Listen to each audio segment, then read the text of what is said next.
Good evening and welcome to Whiskey Wednesday. This is episode 44. Today, my co host, Dr.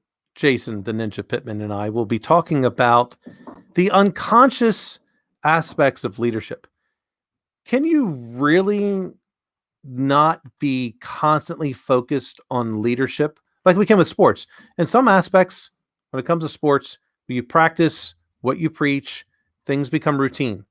Can you really ever do that with leadership? The Ninja and I will discuss. I'm your host, Dr. Dan Ford, and this is Echelon Orchid. Guess who's back?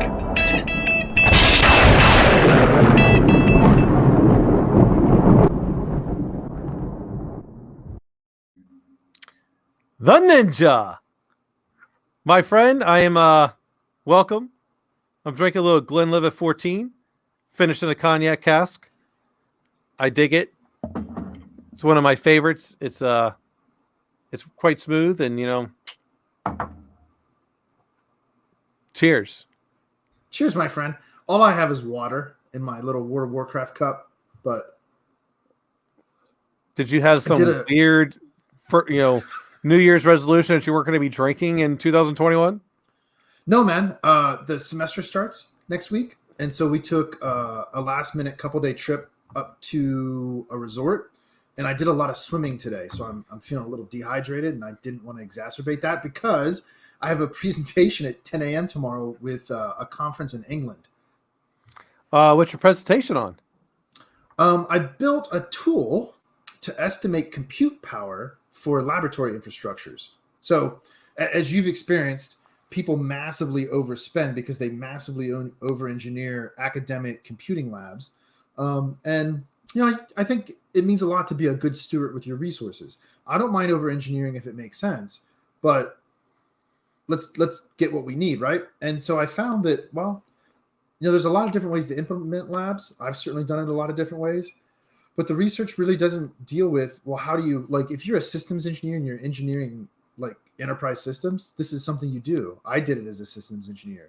You actually get down to the nuts and bolts of how many gigahertz do I need for how many minutes to run this load, right? That doesn't exist for academic computing labs. So I built a tool to do it. It's called DRAT. Hey, man. Dynamic, is it a dynamic remote access Trojan? Close. It's a dynamic resource allocation tool. Assessment tool. Allocation assessment, whatever. Something like that, man. Yeah. I needed a funny name for it, dude. But yeah, I get to do that. It's kind of nice. This is a really small ACM, Association Computing Machinery.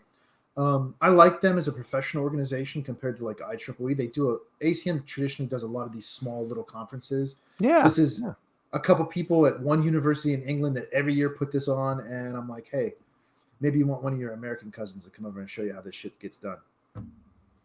Well, funny enough, it's not like we're getting anything else done in this country at this moment. Well, wait, except treason and sedition. I've got so many different groups of friends, right? And I think you and I at least agree on this. If you are an extremist, I don't really deal with you a whole lot. I mean, it's, I don't care. I can deal with a liberal. I can deal with a conservative. I can't deal with a right wing and a left wing. They don't leave any room for being wrong.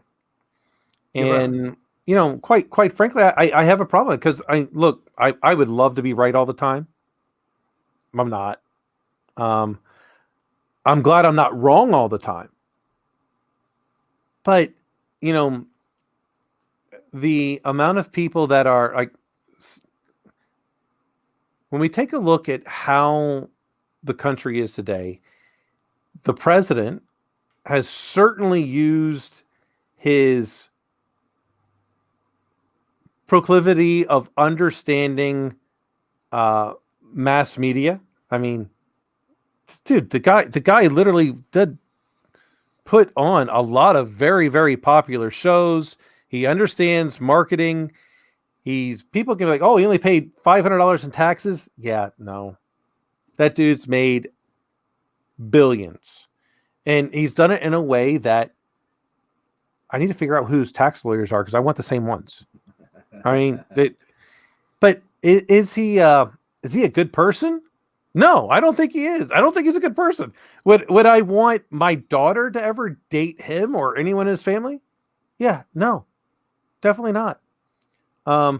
Did he do some things that were great for this country? Yeah, I think so.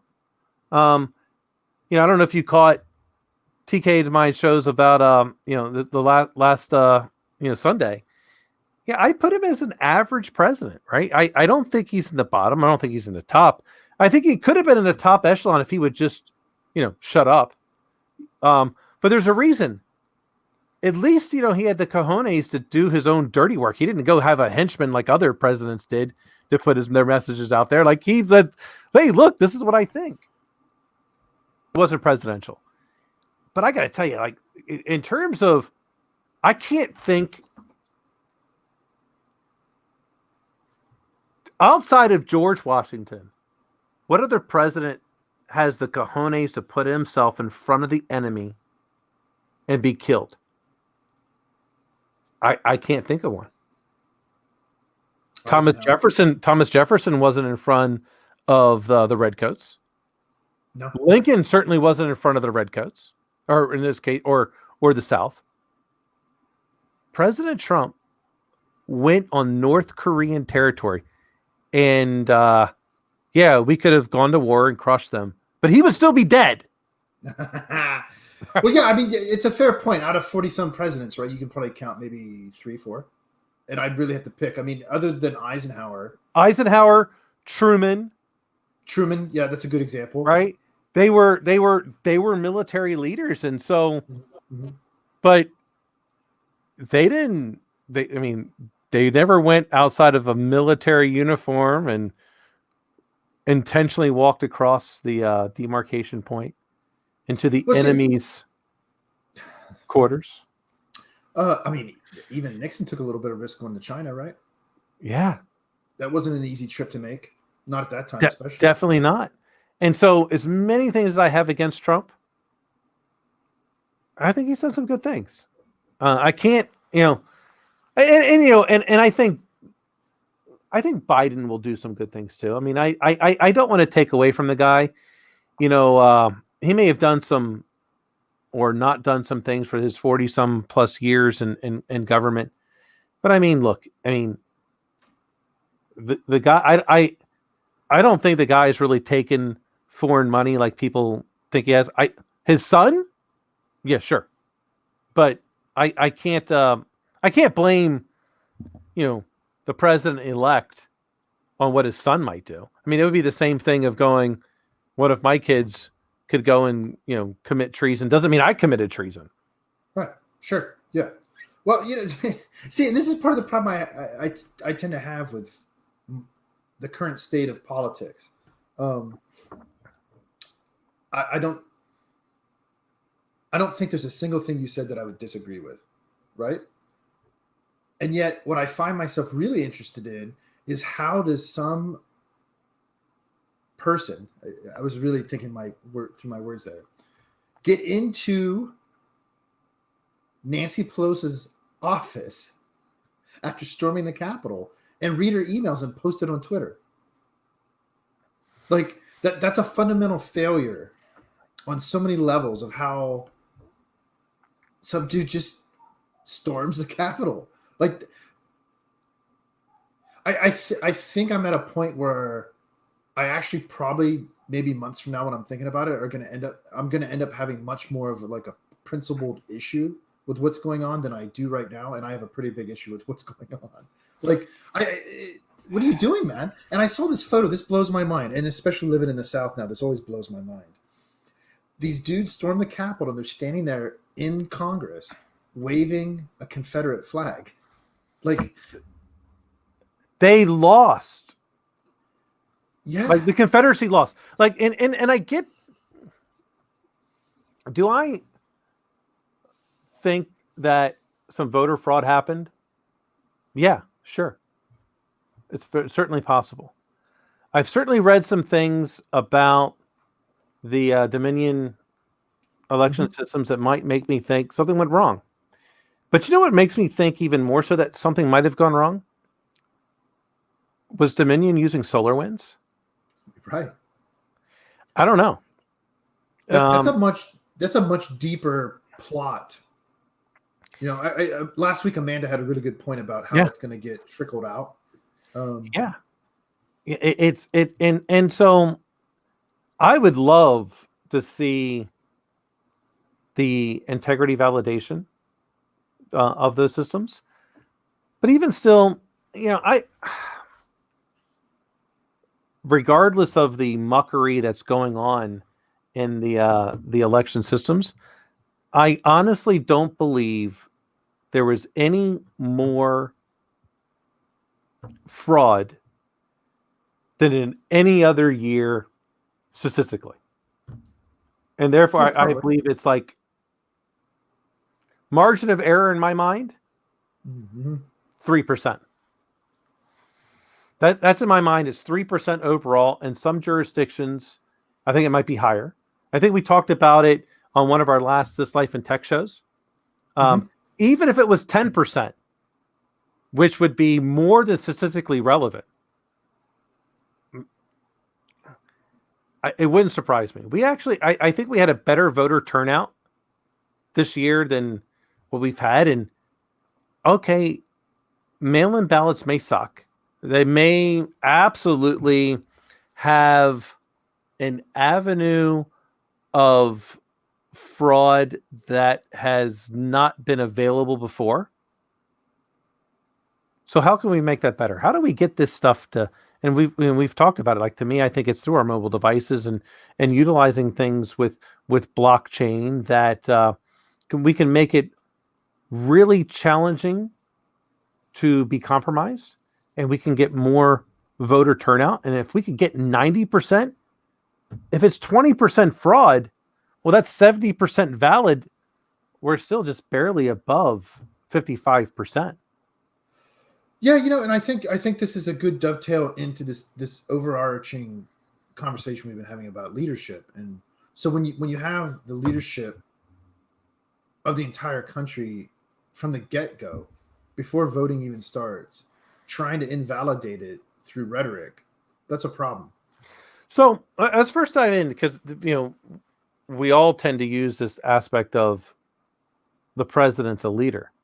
Are they anymore? Are our elected officials truly leaders? Well, I think we should be careful and differentiate, because I'm not splitting hairs pedantically. I think it actually matters. Yeah. I think there needs to be a distinguishing qualification between, do we want them to be or do they need to be, based on the role they play. I think we want them to be. I'm not convinced in any way, shape, or form that they ought to be by role or function.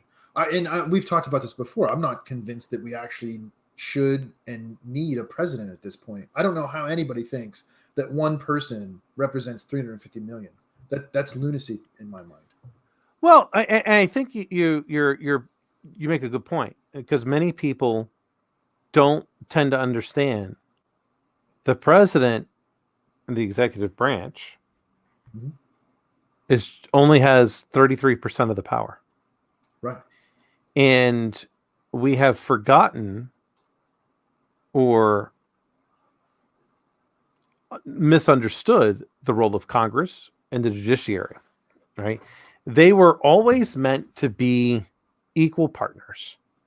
And in my opinion, this started to significantly diminish under FDR's reign of trying to make the bully pit of the presidency to be a stronger or more relevant position inside our government. And as we take a look at FDR's policies, which I'm very much against. Many people think FDR was this great president. I think the only reason why he was not the worst president in the history of our country is because he wasn't as openly racist as Woodrow Wilson. I mean, that's literally the only thing that separates the two between my mind. Woodrow Wilson was absolutely a racist, and he had no problem telling you he was a racist, and you weren't going to do anything about it. Yeah, right. And he went through, and he and FDR just said, "I'm going to do this. Stop me." And you know what? We didn't. No. I mean, there's definitely been some presidents of questionable character, and so, but this ties into leadership, right? I mean, I'd have to sit back and really give some concerted thought to what I need a leader to be to consider them to be a leader. Here's what I do know, and I think this maybe is an interesting way to take this. What I do know is that leadership seems to require constant vigilance on your own part, not only of yourself, but of those things and people you're supposed to be leading. And it's not something you really get to take a break from, you can't relent. You can't allow that to happen. And there's nothing but uphill friction in trying to lead. And it's just something that's part of it seems. I mean, I've never seen somebody be a successful leader by staying in their office. Does that make sense? True. So let's imagine you eventually become the governor of the Consolidated Carolinas. Yes. Okay. And let's say, for argument's sake, that Duke is the number one university in the Carolina. Do you foresee yourself going there to learn about leadership? I think it'd be one of the places to go for sure. Do you think you could put yourself and humble yourself to go there as governor and learn about it with people that you have no idea who could be there? Yeah, well, yeah, I think honestly, yes, because the way I look at it is that experience, if nothing else, is going to reveal to you what not to do or what not to say. And I think that's one of those things where as a de facto leader, at least by perception, this is what I was saying about the difference between wanting the president to be the leader versus the president needing to be by the role. If you're perceived as being the leader, even if you're not, right, even if the role doesn't require it, this is the difference, I think, also between statesmanship and being a politician. They're not the same thing. It's like an ambassador versus a congressman. Those are just completely different roles and functions. They both have a purpose, but they're not the same thing. And so I think by going and asking people to show you where you're wrong or where you have a gap in your understanding or explain how they do something compared to some other example you might have, whether they're aware of that or not wouldn't matter. I don't see a downside to it because if nothing else, I think you want to have the perception that you're doing something positive. So, absolutely. So here's there was an ulterior motive to my question. Sure. Do you think Governor Cuomo would do that? Would he go to NYU? No. How about DeSantis in Florida? Would he go to University of Florida, which is considered the best leadership school in Florida? No, I doubt it. How about Newsom? Yeah, in California? No. How about Gretchen Whitmer?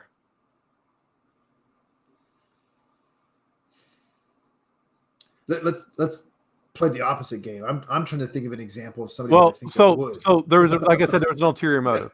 All right. Yeah. The answer is Gretchen Whitmer did, because she was in my class for positive leadership. Right. And so, as many people that want to shit on her, and I'm sure she's made many mistakes, okay, but I 100% believe she feels that she's doing the best for the state of Michigan.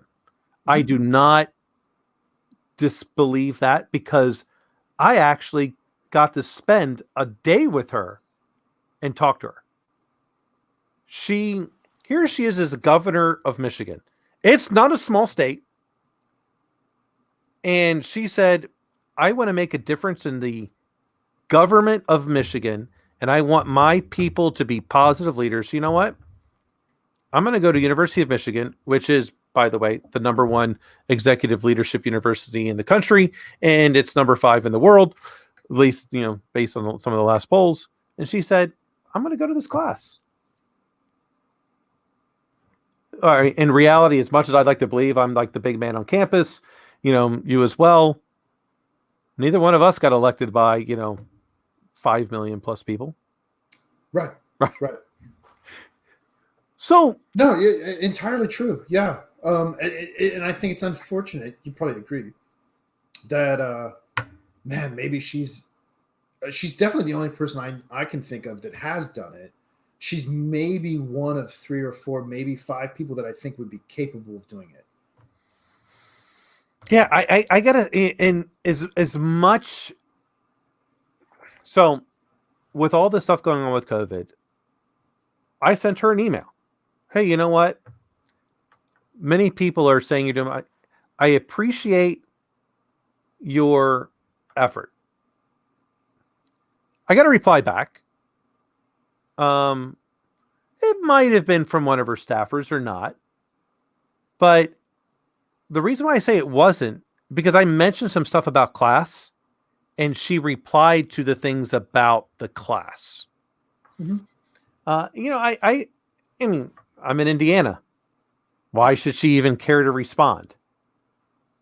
I only sent her a note because I thought it was the right thing to do, because how much hate mail is she getting? Because Michigan has been, there was, a plot to kidnap her. How much negative stuff is going on towards her? And you know what? She's a Democrat. I'm a libertarian. I'm not a Republican. I just, I felt it was just the right thing for myself to go, hey, you know what, Governor, I appreciate your efforts. Maybe it made difference to her. Maybe it didn't. But if we do things as leaders only to get a response, then are we doing it for the right reasons, or are we doing it for ourselves? Right. And I think that's why I think often, not always, but often, the right thing to do is the right thing to do. And if you're doing it sincerely, it really has no downside. It really doesn't. There's no bad outcome from it. There's exceptions, and I don't think that's 100% true. But you struck a nerve. So let me ask you a question. Yeah. With this idea that leadership is a constant, proactive, conscious competence that you have to develop and then continue to exercise. Reaching out to somebody. This is something I've been thinking about recently. I had this experience. I tweeted about it, man. Let's say it was in December. So it was last month, maybe about a month ago. I was reading a paper, doing some research, and I'm like, hey, wait a minute. I recognize this. And these people that I had no idea what they were doing and who they were cited a paper I had done years ago. I'm like, oh, hey, that's kind of cool. And so I had this thought, I had to reach out to these dudes and say not only thanks, because they didn't have to do that, right? They found something I did interesting. But I should ask them, hey, what are you working on? Do you want to work together? And so I had this thought a couple weeks ago. I was watching a podcast while I was doing some work, and the people were talking about something that actually was interesting to me. And I thought to myself, I ought to email this dude and be like, hey, man, that was interesting. I appreciate you talking about it. I think the instinct to do that is the same thing we're talking about with, as a leader, you have to be consciously competent all the time about your leadership. And you can't just sit in an office in a silo, not talking to anybody, and actually I don't think you can be called a leader. I certainly would argue that even if you do call yourself a leader, you're not being effective at it. What do you think? Yeah, you can't. I'll be very blunt about this. This comes from my training from my father early on in baseball, and it's something that I've taken to heart. And you've heard me say it many times. Give 100%, 100% of the time. You can't take a play off, right? If you do, you are. I always looked at myself as being the underdog, which meant that I'm always going against individuals and groups and teams that were better than what I had. And if you never take a play off, You're going to beat those people that are better than you more often than you will lose, because they know they're better and they're going to take a playoff. They're going to get lazy. And this is why you have that adage of on any given Sunday, you could lose the football game, because they're still professionals. We all get paid, right? Mm-hmm. And therefore, I'm not going to take a playoff. Have I? I'm sure I have. I'm sure I was lazy at times, and you know what? That's probably the days that I lost. It's probably the days that I got my ass kicked. And I remember those times where I didn't I didn't prepare as well as I could have, or I didn't give as much as what I should have on the battlefield. I don't like that feeling. I would rather taste the loss knowing that I gave everything that I had, and I'll drink that loss and let it simmer, than I will ever enjoy tasting the loss of not being all that I could have. Yeah, right. And so, with that, getting, more to your point,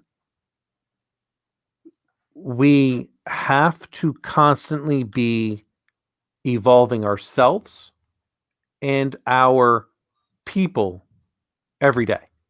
And this is why, and I think you and I have talked about this. What do I consider a successful day?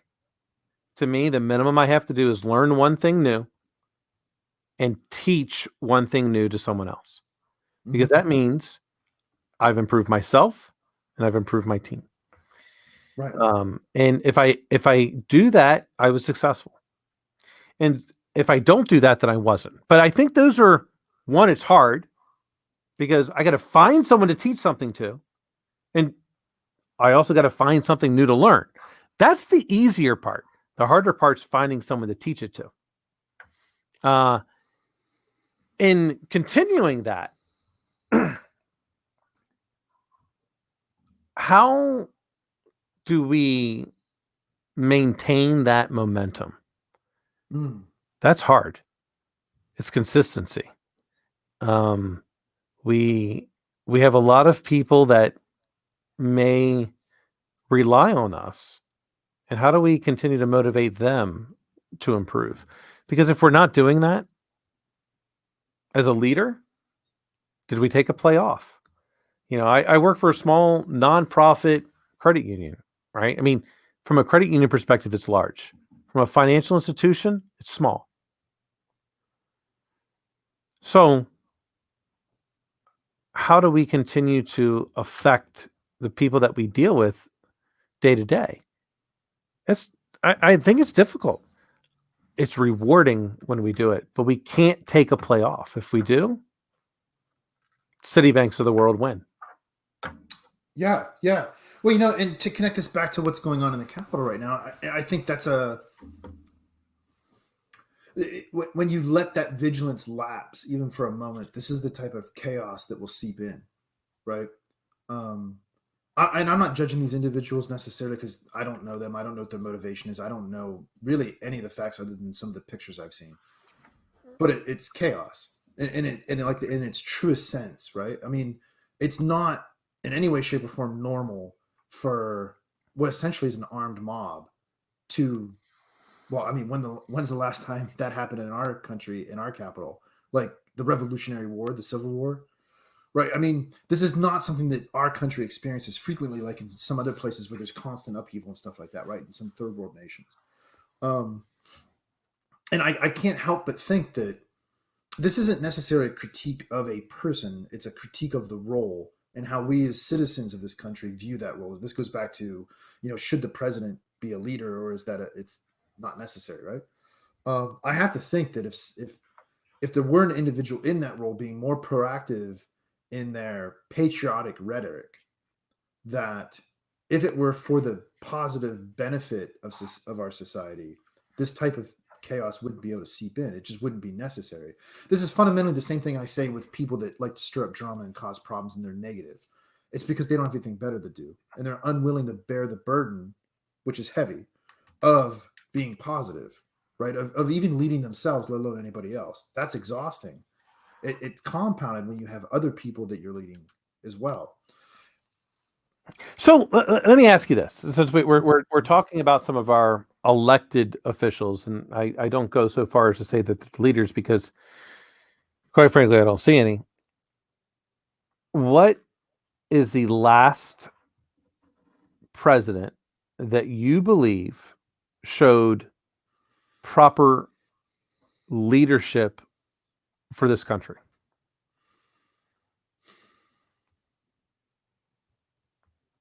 Because I'm going to presuppose that there's at least one. So Yeah.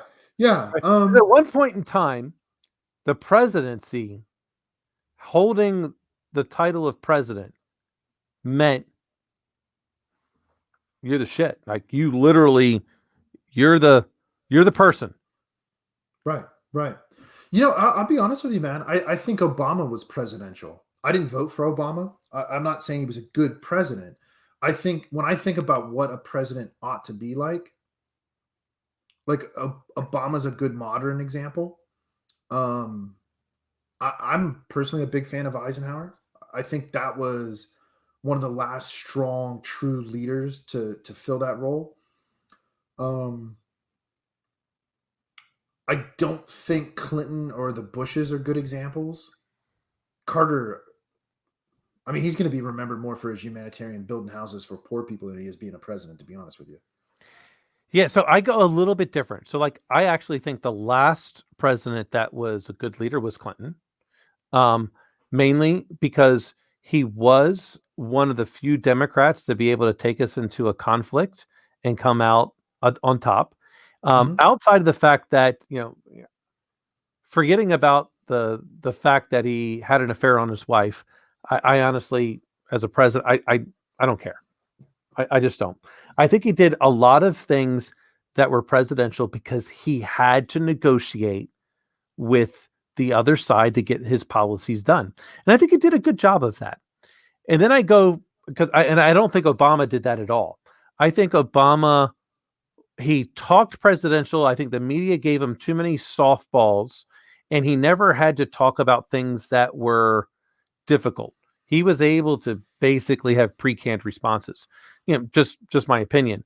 I think he did some things that were good, but I think he did some detriment because of, well, would we have any worries about Assange or Assange, however you say it, and the other douchebag that I can't stand either. Would we have those people? Would General Alexander be relevant if President Obama had done his job? I don't think so. So to me, because TK and I talked about this, to me, and I still believe this because I think FDR was an absolute clusterfuck, and the president to actually undo a lot of his clusterfuckery was Reagan, and he had to do that after the debauchery that Carter put us into in terms of such a deficit with his policies. So to me, in our lifetime, it was Reagan, and then Clinton. I think they did very good jobs.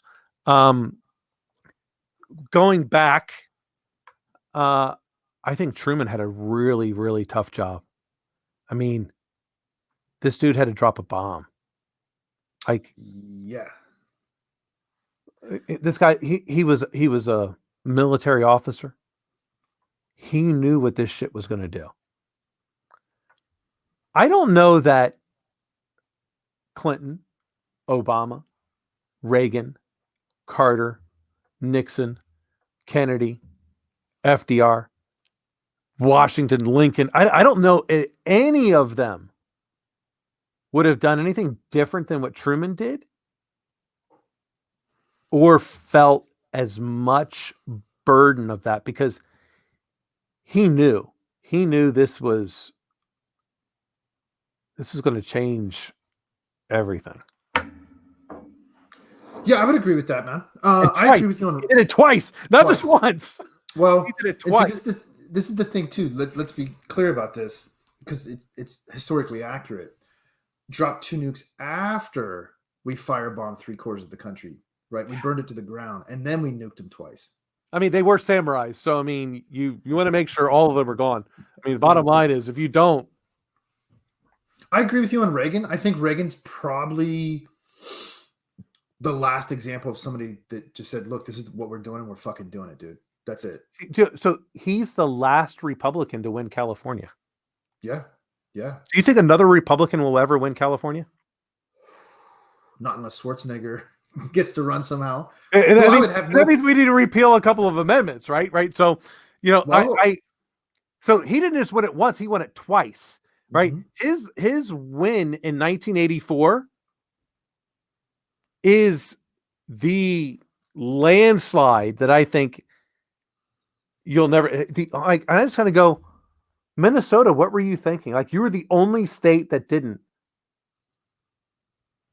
Right. And then I go, well, why? What separated Reagan from Trump, from Biden, from Clinton? Because I don't think, well, if we didn't have an amendment that said we could no longer have a president serve more than 2 terms, one, we wouldn't have had any of the Bushes, and we wouldn't have had Clinton either. I think Reagan would have easily defeated Clinton, because Clinton, while I'm not a big fan of Clinton, I think he did a very good job. His charisma, his presidential nature was very, very, very good. I don't think he could stand up to Reagan. Reagan would not have taken him like Bush did as a podunk Arkansas. No, well, I mean, let's not forget, Clinton's no slouch. He was a fucking Rhodes Scholar. I mean, so like when I use Obama as an example too, like imagine this. Imagine if you could take Clinton and his ability to be a pure politician, and what that is supposed to function as in government. It has a role. Yeah. But give him the more clean image that Obama portrayed, or had portrayed for him, if you want to put it that way. Fair enough, right? Oh, I mean, I think Obama was definitely a very legitimate president. He was, I don't find any character flaws in him. And as so much as I don't feel like he committed any more atrocities on our civil liberties than pretty much every other president before him, right? So this might be a better way to explain what I mean.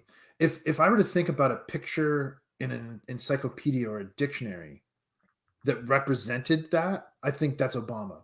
If it were an essay describing somebody's behavior, it's Clinton. Okay. You see, right? There's a difference, yeah? But I agree with you. I mean, so then you talk about Reagan. Let's not forget, man, he was like the second John Wayne. Like, he was a legitimate leading man in Hollywood. No bullshit. And he knew how to talk, he knew how to work, and he knew how to act. But he also had balls. Like, you know what I mean? And so there's a reason why they called him Ronnie Reagan. Yeah. Right? You know, he took us through the Cold War. He literally convinced the Soviet Union that we had all of this stuff, and it was all a mirage. And it caused the Soviet Union to collapse. That is, I wish I had that kind of power. Well, you know, think about that in our lifetime, man. We saw the fall of the Berlin Wall that happened in our lifetime. We saw the collapse pretty much of communism. I don't think there's any true communism left in that way, right? I mean, obviously, I know there's communist countries. I'm not saying there's not, but it's a much more. Do you think China's a communist country? Not really. I don't think so. I really don't. They have a communist party, but I gotta say that I don't think they're communists in the truest sense that many of us believe. I don't. The only aspect is, you know what? If you're an American, or if you're a foreign company, you decide to do business there. You decide at a certain point in time you don't want to follow their rules. They're going to take everything that you've done and it's theirs. Yeah, that's communist. Well, I mean, but you knew what the deal was before you got in there. They're communist by name. I mean, that's what I mean by a very modern form of it. Those old traditional Marxist Lenin type structures are dead, man. Everybody saw what happened to East Germany and Russia, and nobody wants to end up like that. So, or Venezuela for that fucking example too. so why do you think people like Bernie Sanders think that's viable today? I don't think that's what Bernie Sanders thinks, and I certainly don't think that's what he said. Well, he certainly acts that way, like in terms of, well, I should say maybe not communist, more the broader scope of socialism, in that, he wants a big government. It feels like he wants to take away many of our capability of thinking for ourselves, and we're just going to have the government do it for us. He calls himself a democratic socialist, so that's his Is there words. such a thing? Yeah, let's remember the last example. You know who democratic socialists were?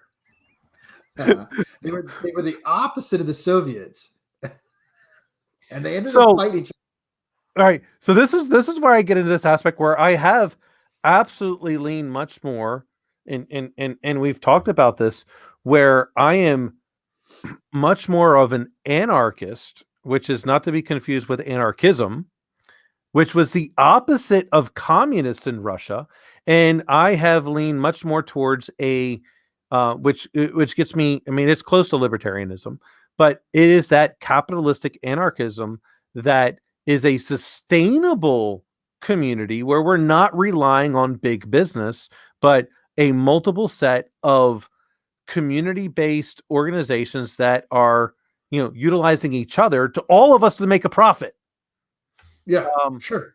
Outside of what I think Bernie Sanders is really doing. But regardless of that, if Bernie Sanders had won the nomination in 2016, I might have voted for him. Yeah, maybe. Mainly because I believe him. Like, I don't think Bernie Sanders is a fraud. No, he's certainly perhaps the singular example of somebody that, since they got involved in political movements, has walked the walk and talked the talk. I mean, I don't think there's another example of somebody like that. And he's been consistent in it the whole time, and he's actually done stuff. I mean, anyway, but this is another example of, just as much as let's call it traditional communism doesn't exist anymore, there's a modern version of it that, let's call it soft communism. I don't know what else to call it, or communism by name only. Bernie's democratic socialism won't work either, because it's too far extreme for people to swallow.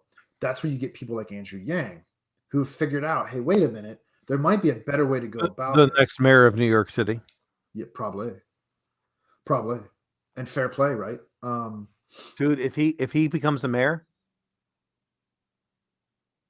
he may, which I think would be the first time ever that a sitting president does not get the nomination of their party in the next presidential election. You see, and I think that's what we're starting to see is people like Andrew Yang, for instance, aren't Democrats and they're not Republicans, right? I mean, he's really more of a libertarian by definition, but he can't run as a libertarian because you'll never fucking win. I mean, you saw what happened. They just ignored him. Yeah, they ignored him. And here's the thing, that this is what I just don't get about the Democrats today. Kamala Harris got 0 delegates from her party. Mm-hmm. She did so poorly, she withdrew before California even voted. Yeah. And based on what I've read recently, Georgia has elected 2 Democrat senators. It's a 50-50 tie from a Republican and Democrat. Well, I took a look at the voting records of all the sitting Democrats. They don't always vote Democrat. No. And there happens to be a couple of those on the blue. Tulsi Gabbard, to be specific. everyone thinks, hey, it's just 50-50. Everything's going to go party line.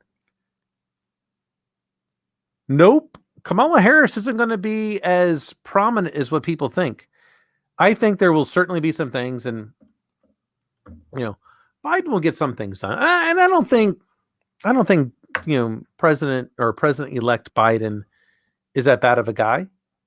I just don't understand why he chose Kamala Harris. I don't think she was a great VP. Like, why not go for Yang? Why not go for Tulsi Gabbard? Why not go for, Gretchen? I honestly think Gretchen Whitmer would have been a great candidate, because that would have taken, I believe that would have taken Michigan, no issues, even though he already did, Ohio and Wisconsin, and there would have been a clear victory over President Trump. Because, I mean, the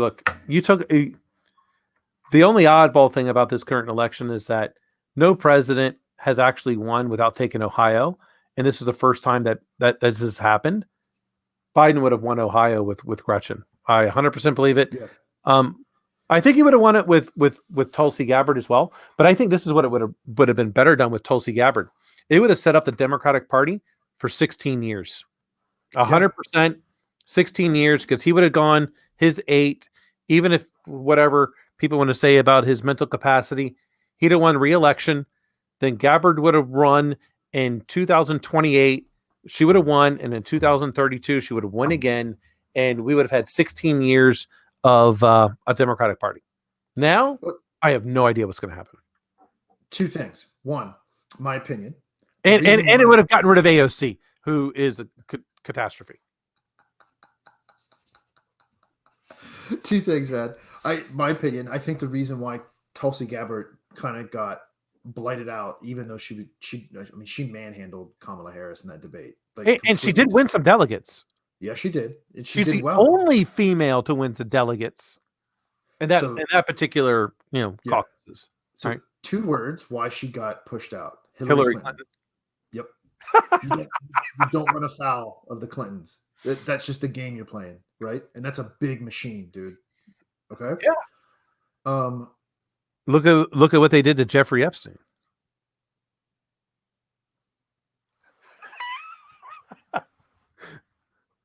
So, who do you think was on Jeffrey Epstein's island more often, Hillary or Bill? I don't know that they didn't arrive to all of them on different jets, dude. I mean, I'm just saying, who do you think was there more often? Oh, Bill, dude. Come on, man. Come on. No, I think it was Hillary. I think she was there more often. There's a reason why I think that. Okay, here's the reason why. Go ahead. She wanted blackmail material. Yeah. She was more conniving. Yeah. They play that game. Of course they do. Oh, of course they do. And yeah, man. I'd like, all right. Click, click, click, click. Or, on her phone. Snap, snap, snap, snap. All right. Yeah. So the second thing I was going to say. Like, hey, no pictures. Hillary? That's why I think she was there more often, because she wanted, look, she's conniving. I would not, I wouldn't want to get into a particular no holds barred, competition with her, because there's a list of people that I'm fine not being associated with in any way, and she's on that list. Yeah. The other thing I was going to say is, at the same time, I don't know that I'm going to be a fan, especially given our current climate, of the presidency and all of Congress being Democrat controlled. I think but they're not. It's only in theory. It's only on paper. I know, but in principle, I don't know that I'm a fan of that kind of railroading. I agree, but let's look at the. In this case, let's look at the history. Obama had that, and he couldn't get shit done.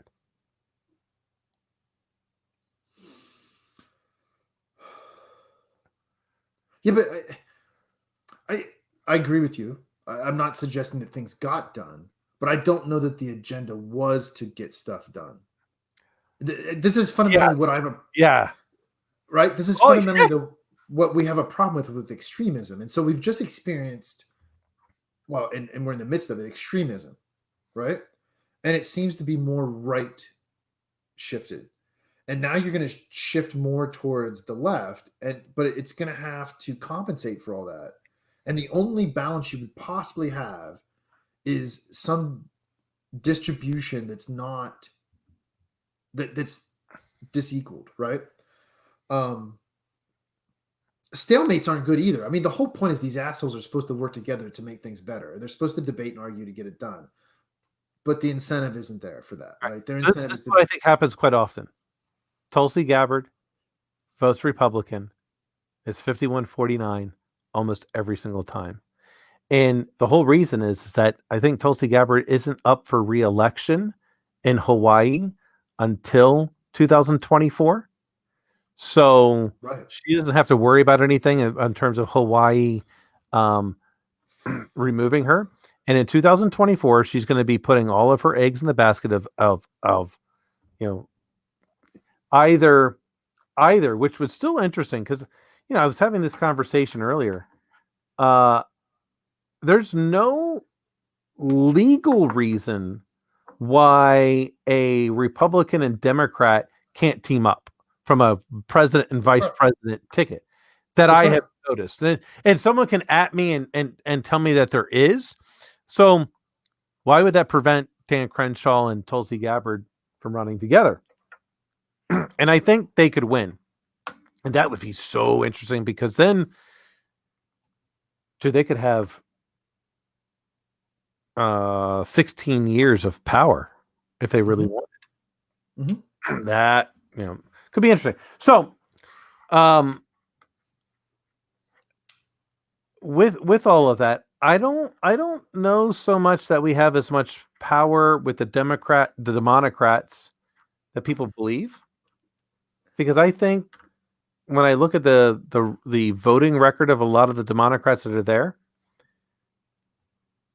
they don't vote Democrat very as often as people believe. Right. You have some extremists like Chucky Schumer, who, by the way, is up for re-election in 2022. And I think he loses, which would be great because, he's no different than some of the other ones, like Lindsey Graham. These people have been in government for so long. They need to just get out. They just do. Like they're horrible. They're horrible human beings. Chuck Schumer, Lindsey Graham, you name it. If you've been an elected official for more than 12 years, I'm going to go on record in saying that you're a piece of shit. I pretty much think you're probably a piece of shit. Like I have yet to see one that's not. And this is the thing. So this is like when people talk about, President-elect Biden. Either he is too stupid or he really is this clean to being the poorest elected official that we've got. Yeah, man, it's really prior to 2016. Like, so I have zero issue. You've left office. Yeah, now he's making some money because he's got all these speaking events. You know what? You deserve it. Prior to that, this dude was the second lowest amount of income than any other federally elected official. So he's either too stupid or he's clean. I don't know which one to believe. He's a good accountant. I'm good with that. But which do you think it is? Is he clean or stupid?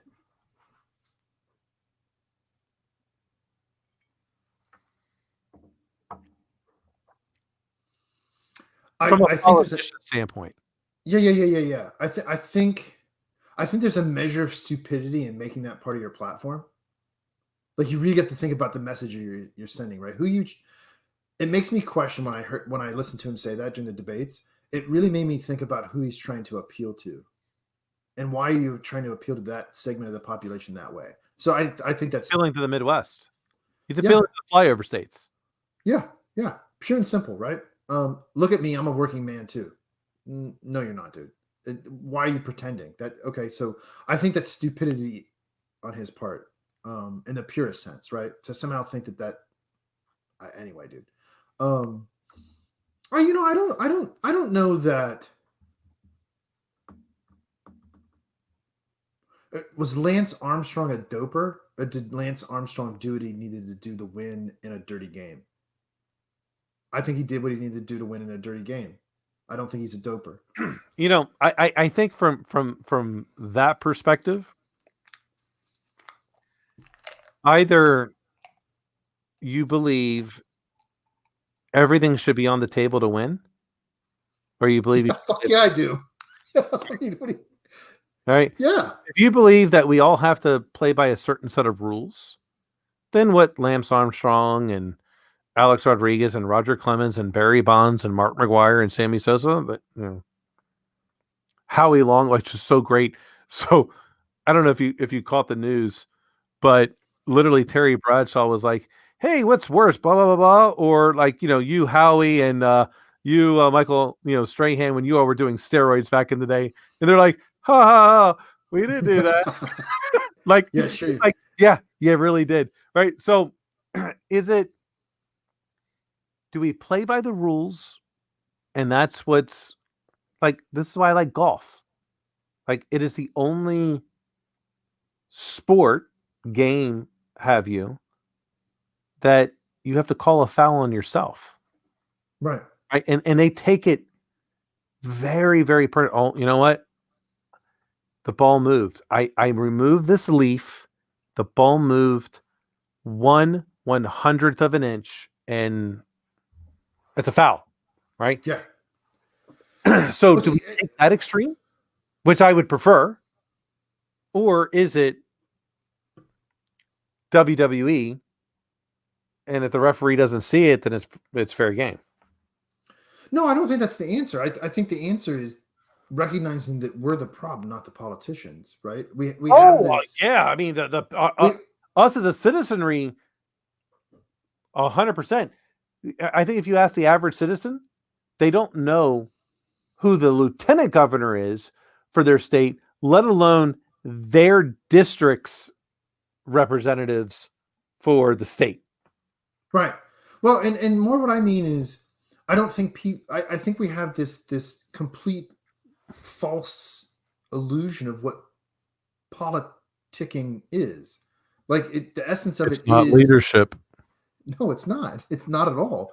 The essence of it is, well, essentially quid pro quo. You do a favor for me, and I'll do a favor for you. How And dare at you? the end of it, what's that? How dare you? Yeah, well, I dared, and I did.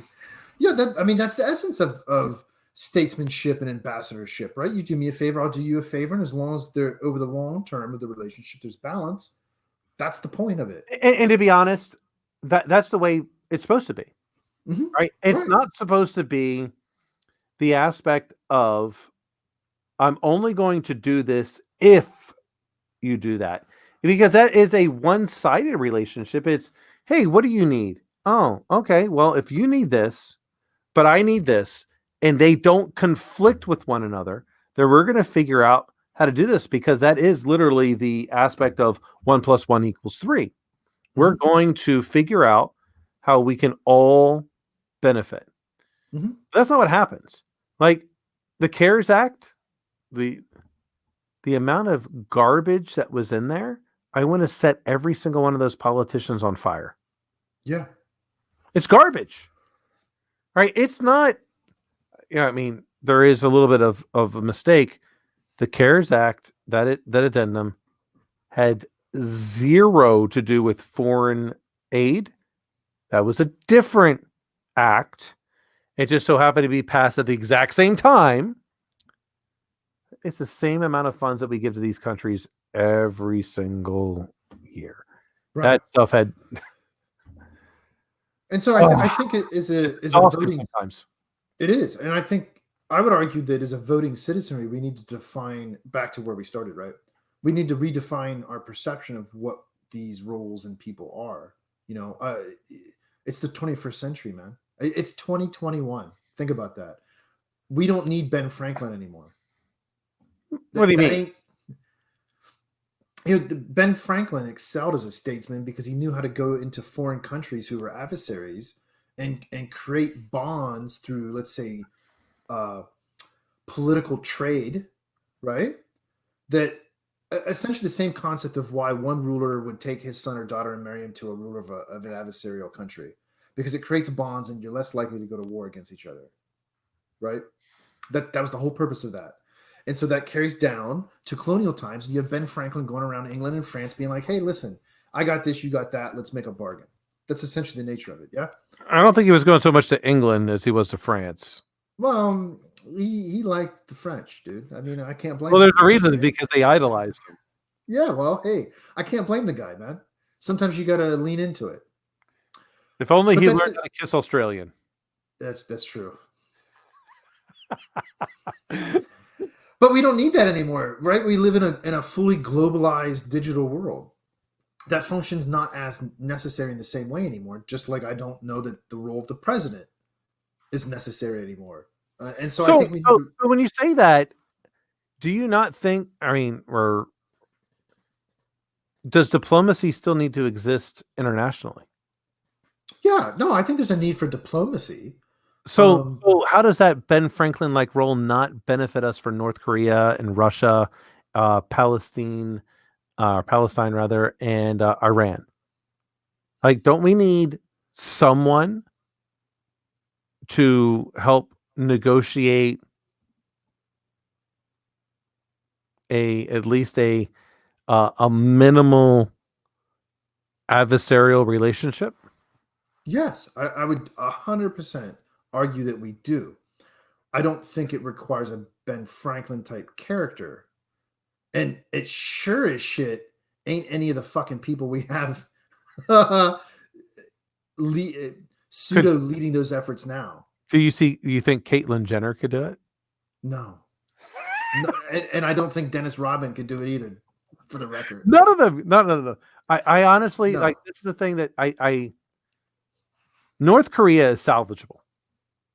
And I believe North Korea is salvageable pure and simple because how much difference is there really between South Korea and North Korea? Culturally, they're the same. The difference is, at this point, South Korea has had a taste of what the benefits of capitalism can bring. North Korea has not. And this is the part where I'll say President Trump did an excellent job. He went over there. He's basically said, we'll help if you act right. And we haven't really heard a whole lot from North Korea since then. And there's aid going there. Because also the North Koreans don't have an ideological issue with the West, unlike Palestine, however you want to say it, and Libya and Iran, Syria. They have an ideological issue with the West. It's not just America; it's with the West. The EU is no different, in my opinion, from what we do, what we espouse. So I don't know that. I mean, I agree. Ben Franklin isn't going to win that over because he looks like you and I.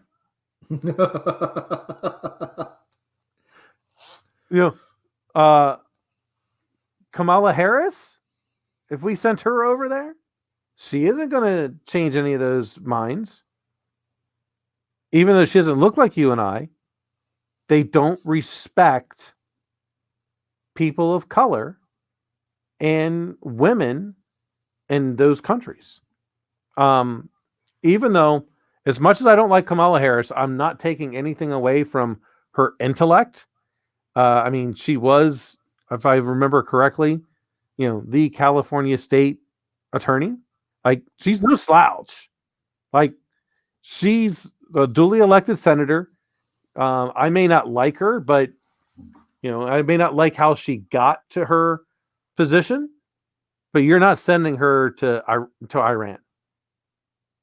Not if you want to actually have a truly positive result. So, who are we going to send? Who's going to be the Secretary of State? Now, that's an interesting question.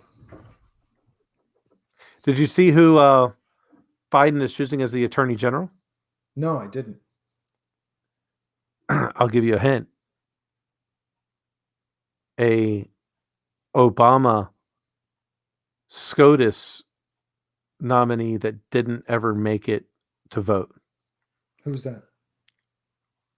Garland. Oh. I don't know, man. No. And I'll tell you, Merrick Garland, I think should have been voted on. I actually think he would have been a good justice on the Supreme Court.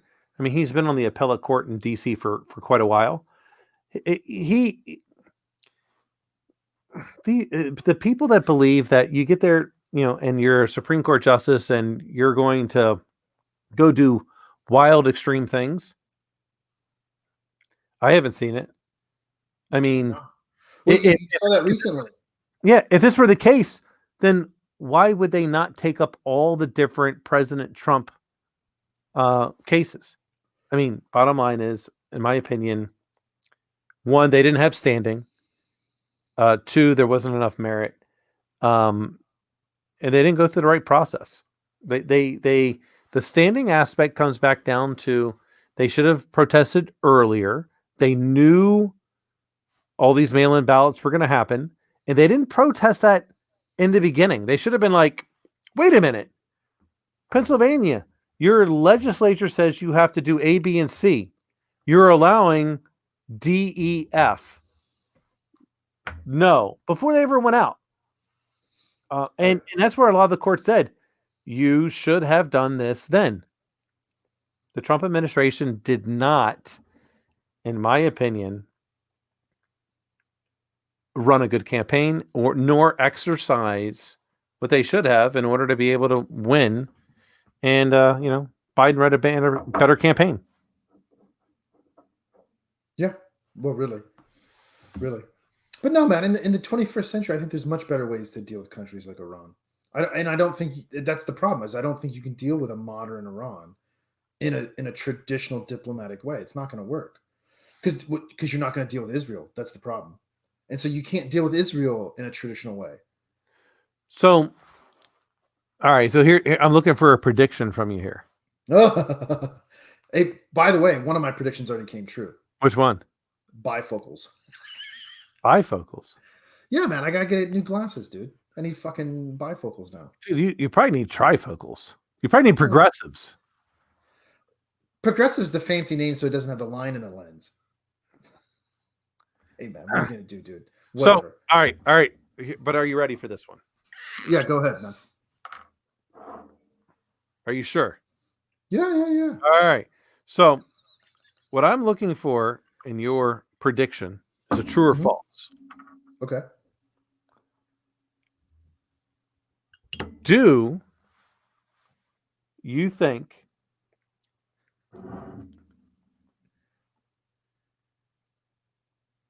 oh shit, what was I going to say with this?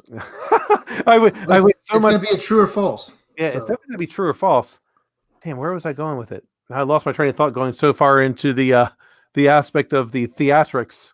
Yeah. It happens to the best of us, man. We were talking about Iran and Israel and diplomatic relations. Yes. Does President Biden move the embassy in Israel away from Jerusalem? That's a really good one. Oh, man, if he does.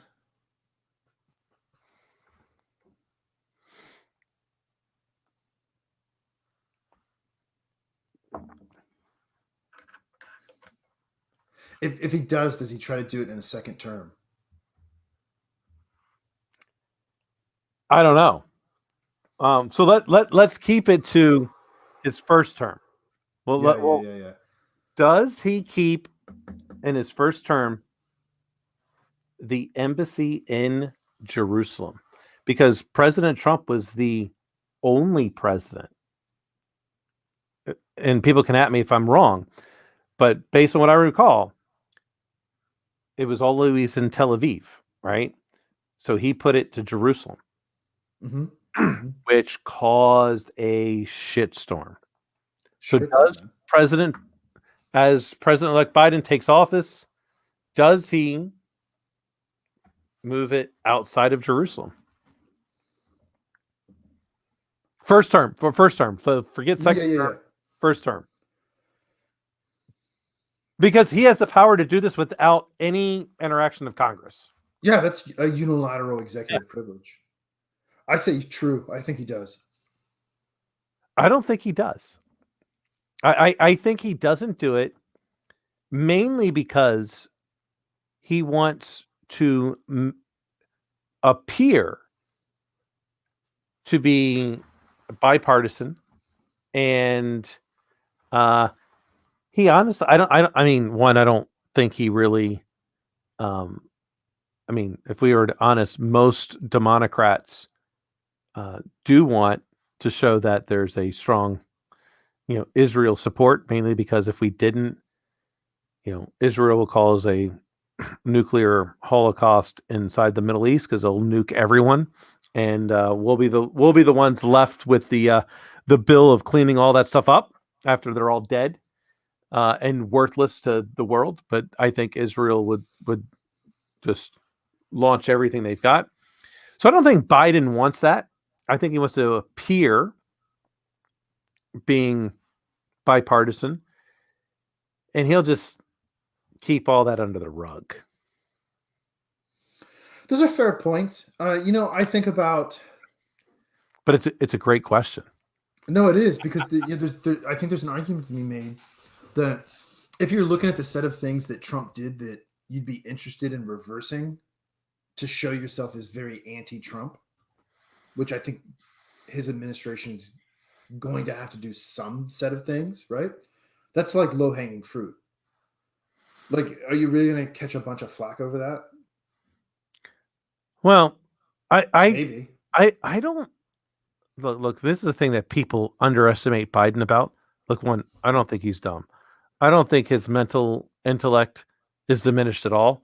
He's got a stutter, and that just makes it difficult for people to actuate their thoughts to verbal, right? I don't think he's dumb. I think he doesn't give a shit about any of that.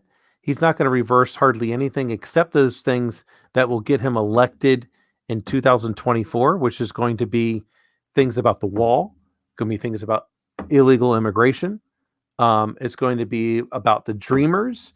It's going to be about creating more jobs in the United States, which, I don't think there's going to be a lot of that, mainly because the way Biden tends to do things is going to be back towards big business because he wants a relationship with China and some of these other countries, and that's where the manufacturer's going. So I think bad there. I think he tries to double down on some stuff with healthcare. And it'll be interesting to see how many Democrats vote against him. Yeah. Well, he's expressed obviously interesting in reversing Trump's Paris Accords departure. He's interested. These are his words. I'm not interpreting his mindset, which is one, by the way, for the record, for everybody, this is one of the things that absolutely drives me up the wall. When people pretend to assert truth as if they read this fucker's mind. Then that goes for everybody. Like, they know what any of them are thinking. No, dude, you don't. So just shut up. It's less than conjecture. You're giving your opinion, which is fine. Okay, but don't pretend. But he himself has said he's interested in furthering the nuclear pacts with Iran.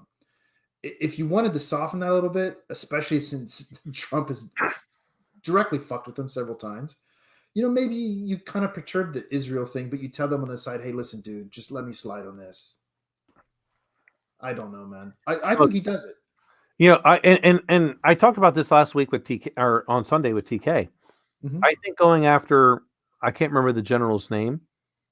That was Trump's biggest international faux pas. Now, I don't know all the military things behind it, but I'm going, the last thing we want to do, because Iran has some form of nuclear capability, why do you want to go to war there? This isn't like Saddam Hussein, who has zero capabilities. Iran has been a thorn in the United States side since the 1970s. Why do you want to do this? Like, that to me makes no sense. Well, it's easy to forget that Iran is a first world nation. They're not some third world shithole in the Middle East. And neither is Israel. Do you think they're first world or more evolving, like second world? I would classify them as first world. Really? You think they're along the and here's the reason why I ask this, because to me, first world takes a look at the rights of women. Women have no rights in Iran, unlike what they had in Iraq with Saddam Hussein. Saddam Hussein was really revolutionizing the Muslim nation, and women started to get rights there. In Iran, they don't. Well, now we have to separate some history here. Certainly much more. Saudi Arabia, the women have more rights in Saudi Arabia than they do in Iran. I disagree. I fundamentally disagree. And the thing I would definitely separate between that is you have to distinguish between pre-revolution Iran and post-revolution, which is where we're in now. And let's not forget that we're, as a country, directly responsible for that. 100%. I don't discount any of that. Just in that the way women are treated in Iran today, a woman has basically zero rights. And Saudi Arabia, it's not as frowned upon with certain things today. They're becoming much more westernized in Saudi Arabia. I was going to say, if you take into account like very recent changes with driving and shit like that, right? Yeah. Okay. Fair point. But no, I would. But Iran has money, so it's not like it was in the 90s, right? Well, and they're technologically the Ayatollah is becoming more and more out of favor with Iranians than what he was in the 80s. Oh, for sure. Well, you're far enough away now from the revolution where the common population is exceedingly westernized, man. Yeah. So for those that don't know, and I think you remember, Jason, my undergrad professor, Dr. Nazer, was a part of the revolution in the 1970s and was exiled. So I got to learn quite a bit. A lot of my, and he'd always say, Mr. Ford, you don't understand. You're an American. You have all these rights. It is your obligation. You need to know these things. And he knew our rights better than what most Americans know. Mm-hmm.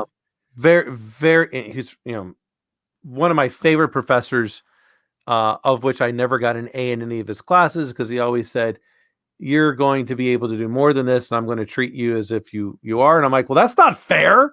But if it wasn't for his critique of a lot of my things, I don't know that I would have made it through George Washington or to Capitol through the doctorate program or through University of Michigan. He was a great professor. And I think fundamentally the problem with modern Iran is the exact same problem modern Israel has compared to Saudi Arabia. Is Saudi Arabia and it's always Saudi Arabia. They're pretty stable and constant in the way they do things. They got a lot of Western money. Well, look, you can say they're extreme, and in a lot of ways they are, but they're consistently extreme.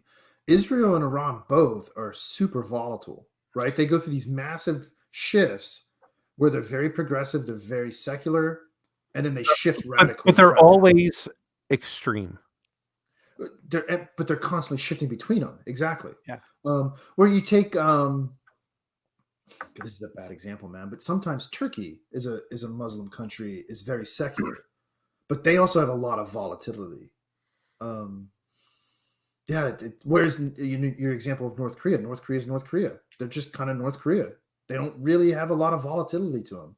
Yeah, and this is I think the thing about Iran is that it's predictable, or I'm sorry, it's not predictable. Whereas North Korea, China, Saudi Arabia, they're predictable. Israel is also, I don't think, predictable, right? They're an extremist example, and this goes back to the I'm not a fan of extremists. I want predictability. Extremists are not predictable, and you have just as likely as an outcome of whatever you're looking for to happen as to not happen. Not what I'm looking for in a country that I want to say is an ally. I mean, it's literally like what Conor McGregor is going to do in his next fight. I have no idea, and it's going to be largely dependent upon who he's going up against. If he's going up against, Donald Cerrone, he's going to be very respectful because he likes what Donald Cerrone's done. He doesn't like Nurmagomedov, and he's going to shit all over him. And you don't know what he's going to do. And I want someone that's dealing with the country. I want something that's predictable. Now, even though it's fans, I like the enjoyment of the unpredictability. Well, but that's you're a fan of the spectacle. Yeah. Oh, yeah. Yeah. Right. And okay, I'll take that in a sportsman. I don't want that in a politician or a nation state. Like I don't want coin flippers. I want predictability. Yeah. And I think that's largely why President-elect Biden is in. Ben Shapiro, I think, said it really best. We tend to, as a nation, vote in a Democrat when the nation believes Republicans are the biggest threat to the country. We tend to, as a nation, vote a Republican into office when we believe the biggest threat to the nation is a external party. And I think that's true. Yeah, I would agree with that. And President Trump alienated way too many people with his bullshit rhetoric. With his coin flip persona, dude. Yeah. Yeah. If he had just shut up, Biden wouldn't be here. But because he didn't, Biden is the president-elect, and Trump will not even get the nomination in 2024. No. Well, that's assuming he's not in jail somewhere. I don't think he'll be in jail. All right. Well, how about this? He's Teflon. He's Teflon. Wait a minute. Let's finish with this prediction, man. Do you think the state of New York is going to prosecute him once he leaves office? They're going to try, but he's going to be Teflon, dude. He's ain't got it. What are they going to get him on? So, dude, I don't know because I don't know what they have. All right, but so let's say it doesn't even matter to me what they might have. It's not going to be personal. It's going to be from a corporate perspective, and it's not going to be able to prevent him from running in 2024. Because here's the thing, like Biden knows this, like, and all these people that Biden already kind of put out the teaser. Oh, I'm not looking to go after him with my attorney general. That's why he's chosen Merrick Garland. He's not looking to do this shit. He doesn't want to set a precedent because if they go after him, every president does some stupid shit that could potentially get them thrown in jail later. He's not looking to start that precedent. That's what third world countries do. We're not. Now, a state might try. What are they going to get? What are they going to get him on? It'll be a fine, and he'll pay it. It'll never prevent him from running again. The biggest thing is, I honestly don't think he can win another nomination. I just don't think he can win. 2024, dude's going to be 80 some years old. Going up against like Dan Crenshaw? Come on. That dude can't win against Dan Crenshaw. What are you going to say against him? What are you going to say against Dan Crenshaw? Oh, he's not a good person? Dude, he was a Navy SEAL. He literally lost his eye in combat. What are you going to say against that guy? What are you going to say against Tulsi Gabbard? What are you going to say against Andrew Yang? Right. Nothing. You got nothing. Right.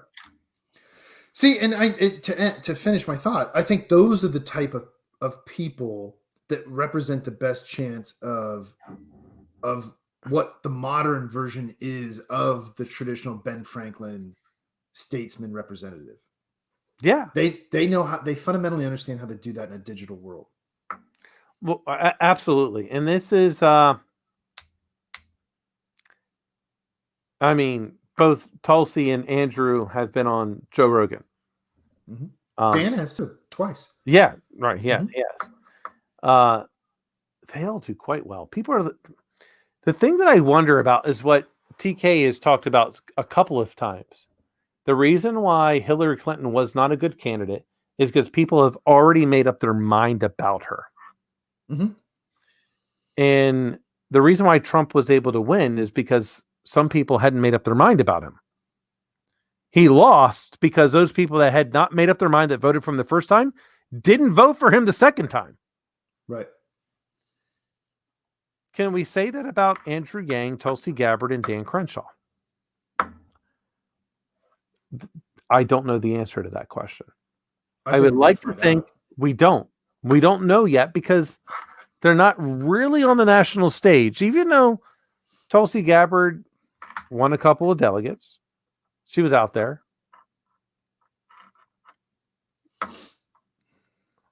What did she do in the Democratic debates? I mean, I think she did well, but not well enough. I mean, if Pocahontas couldn't get anything, and Elizabeth Warren, by all accounts on paper, I mean, let's be honest. If she had, I mean, there's many people out there to be like, oh yeah, well, I've been told I've had American Indian in my ancestry. I've been told that, my ex-wife has been told that. There's none. There's zero. For the most part. I mean, not enough to be negligible. But many people believe that. If she had never said she had Native American blood in her, I honestly believe today she's the president-elect. Yeah, that's probably a really good point. I think that's the only reason why she's not. That's another instance of just human stupidity. Like, again, why would you say that? Like, that's the counterexample, right? Me going to Duke as the emperor of mankind to learn how to be a better emperor of mankind has no downsides to it, right? If nothing else, it's diplomacy by definition. Yeah. Saying shit like that is just pure human stupidity, which, listen, we all suffer from. We all say stupid shit, especially the more you talk, right? Of course. The difference is I'm not on TV saying it. Right. And so this is the thing that I wish, like, she had to talk to people about this ahead of time. And they should have been like, does you being Native American get you elected again? And what state is she from? Massachusetts? Is that where she's a senator from? I couldn't fucking tell you, dude. That's how much I care. Now I'm going to have to figure it out. Because I just kind of go, it's not like she's in a position where she's likely to lose a position, right? Right. No. Yeah, she's not. She doesn't have a contentious seat. All right, where the hell is she from? Massachusetts. So perfect. Mm-hmm. Her being a Native American or not has, I think, zero relevancy of ever winning Massachusetts. Yeah, right. I mean, but it's like you're selling past the close. Like, this is what's going to make you lose, right? Well said. That's why she lost the nomination twice. Yep. She could have beat Hillary Clinton in 2016 if this was not there, because I think she would have absolutely beat Trump then. And here in 2020, if she had not talked about that was never there, she would have won the nomination, and I think she would have beat Trump. And quite frankly, I think she'd be a better president than Biden. Yeah, I would agree with you. I would 100% agree with you. Yeah, and so now we're left with Biden and a lady that couldn't win a delegate. Yeah. Well, I mean, what do we got? We got 14 days until the inauguration. It's the 20th, right? Yeah. It's something like that. Like, let's say 2 weeks. Dude, I don't know what's going to happen over the next 2 weeks, given today. Nothing. I Bottom don't line, know, man. You maybe I'm being unduly pessimistic, but I mean, you read the report they found a bomb too, right? I've read a lot, right? So I mean, come on, man. That's a fair bit crazy. That's a fair bit crazy. it's all insane to me. Like Yeah. seriously, like all right. Do Well, I and do I like that Biden is a president? No, I don't. But main reason is because I predicted he would lose.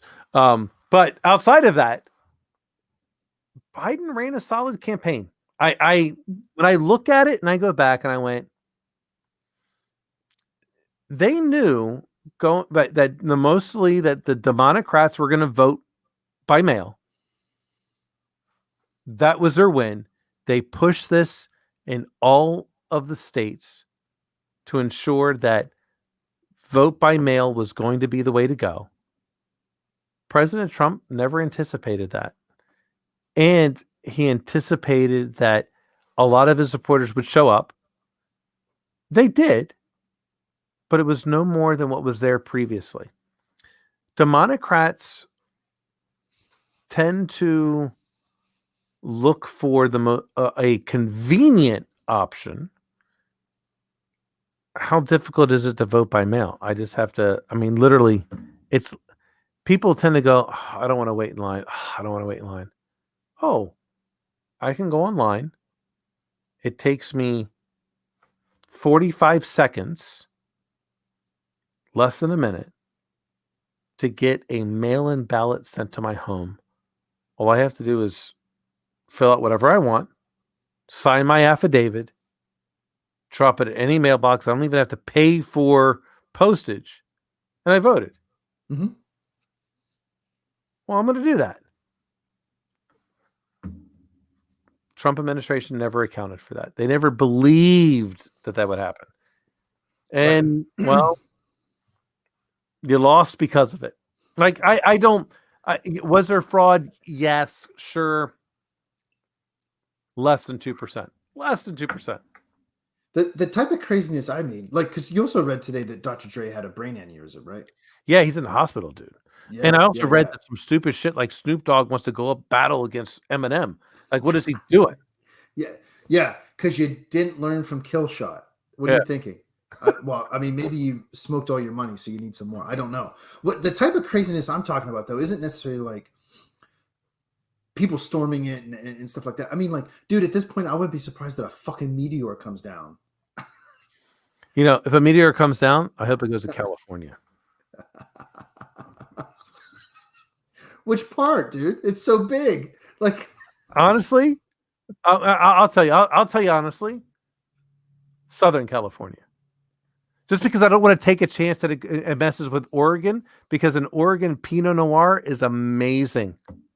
Outside of that, I don't care what part of California. Just don't affect Oregon. Oregon Pinots are by far, in my opinion, the superior Pinot Noir. How dare you?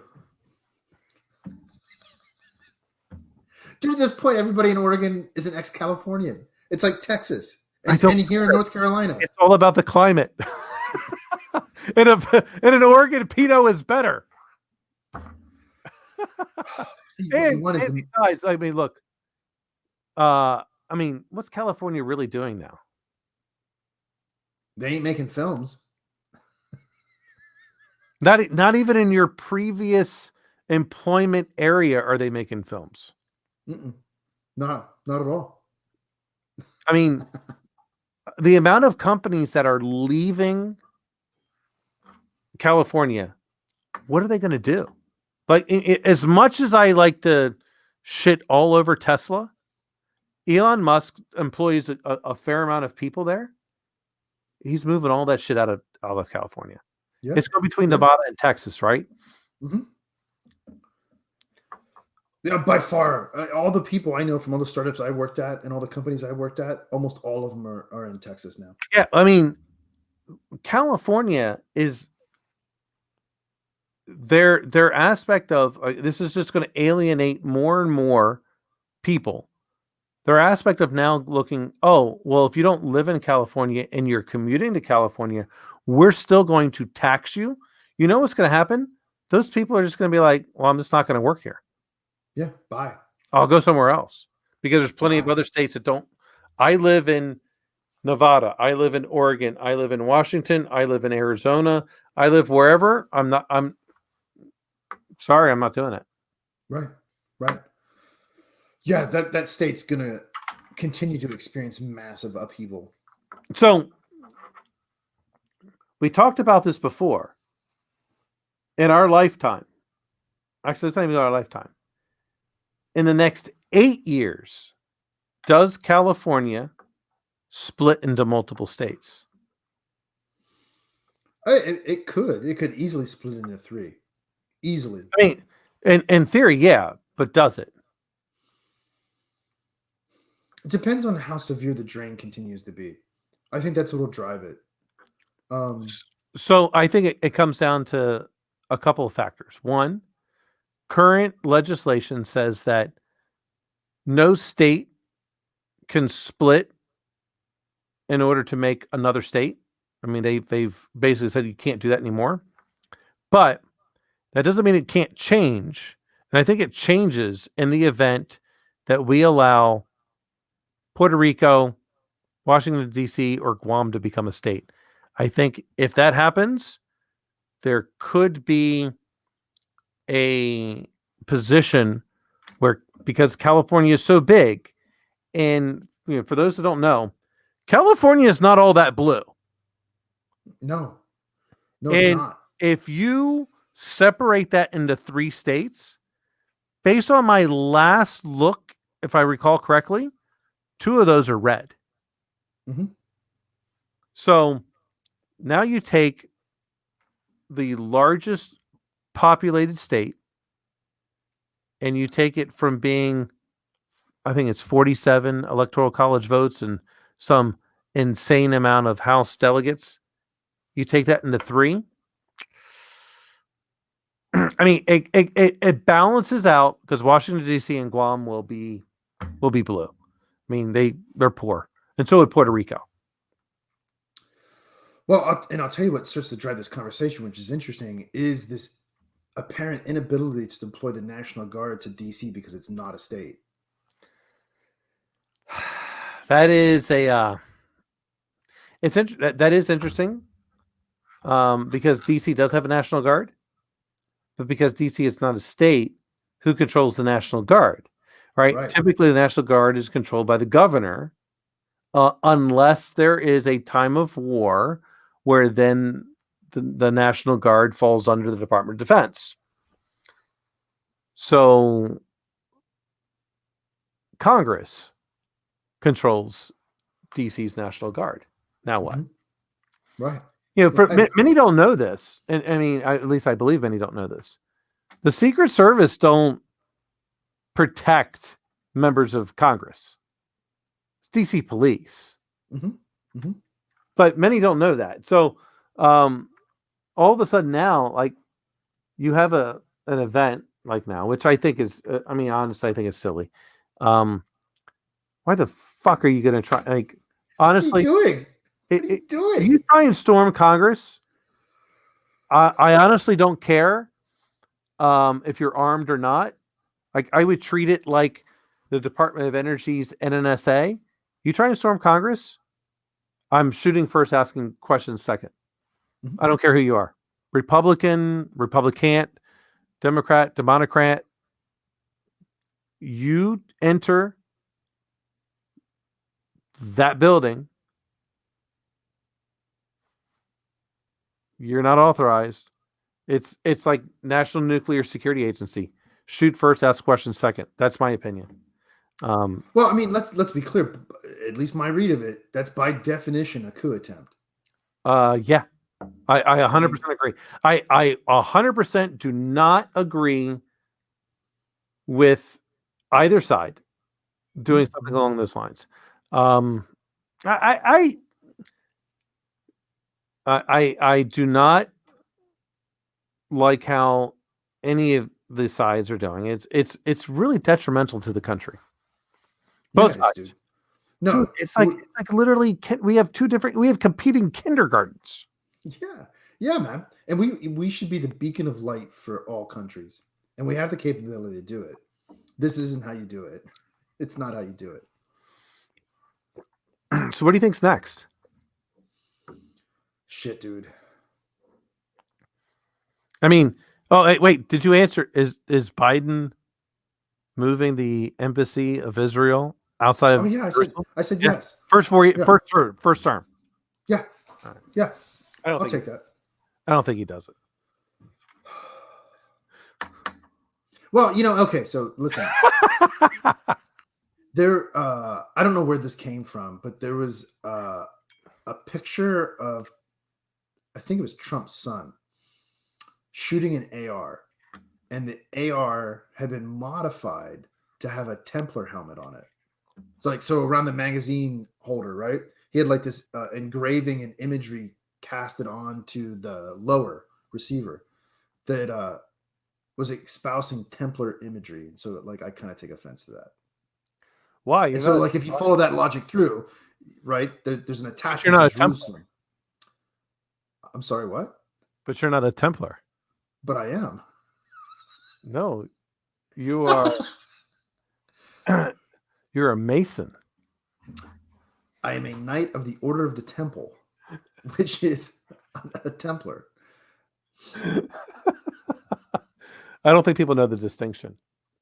I don't think people understand that Knights Templar are a sect of the overall hierarchy of Masonry. Yeah, it's one of the appendant orders. If only you were part of the Order of the Rose.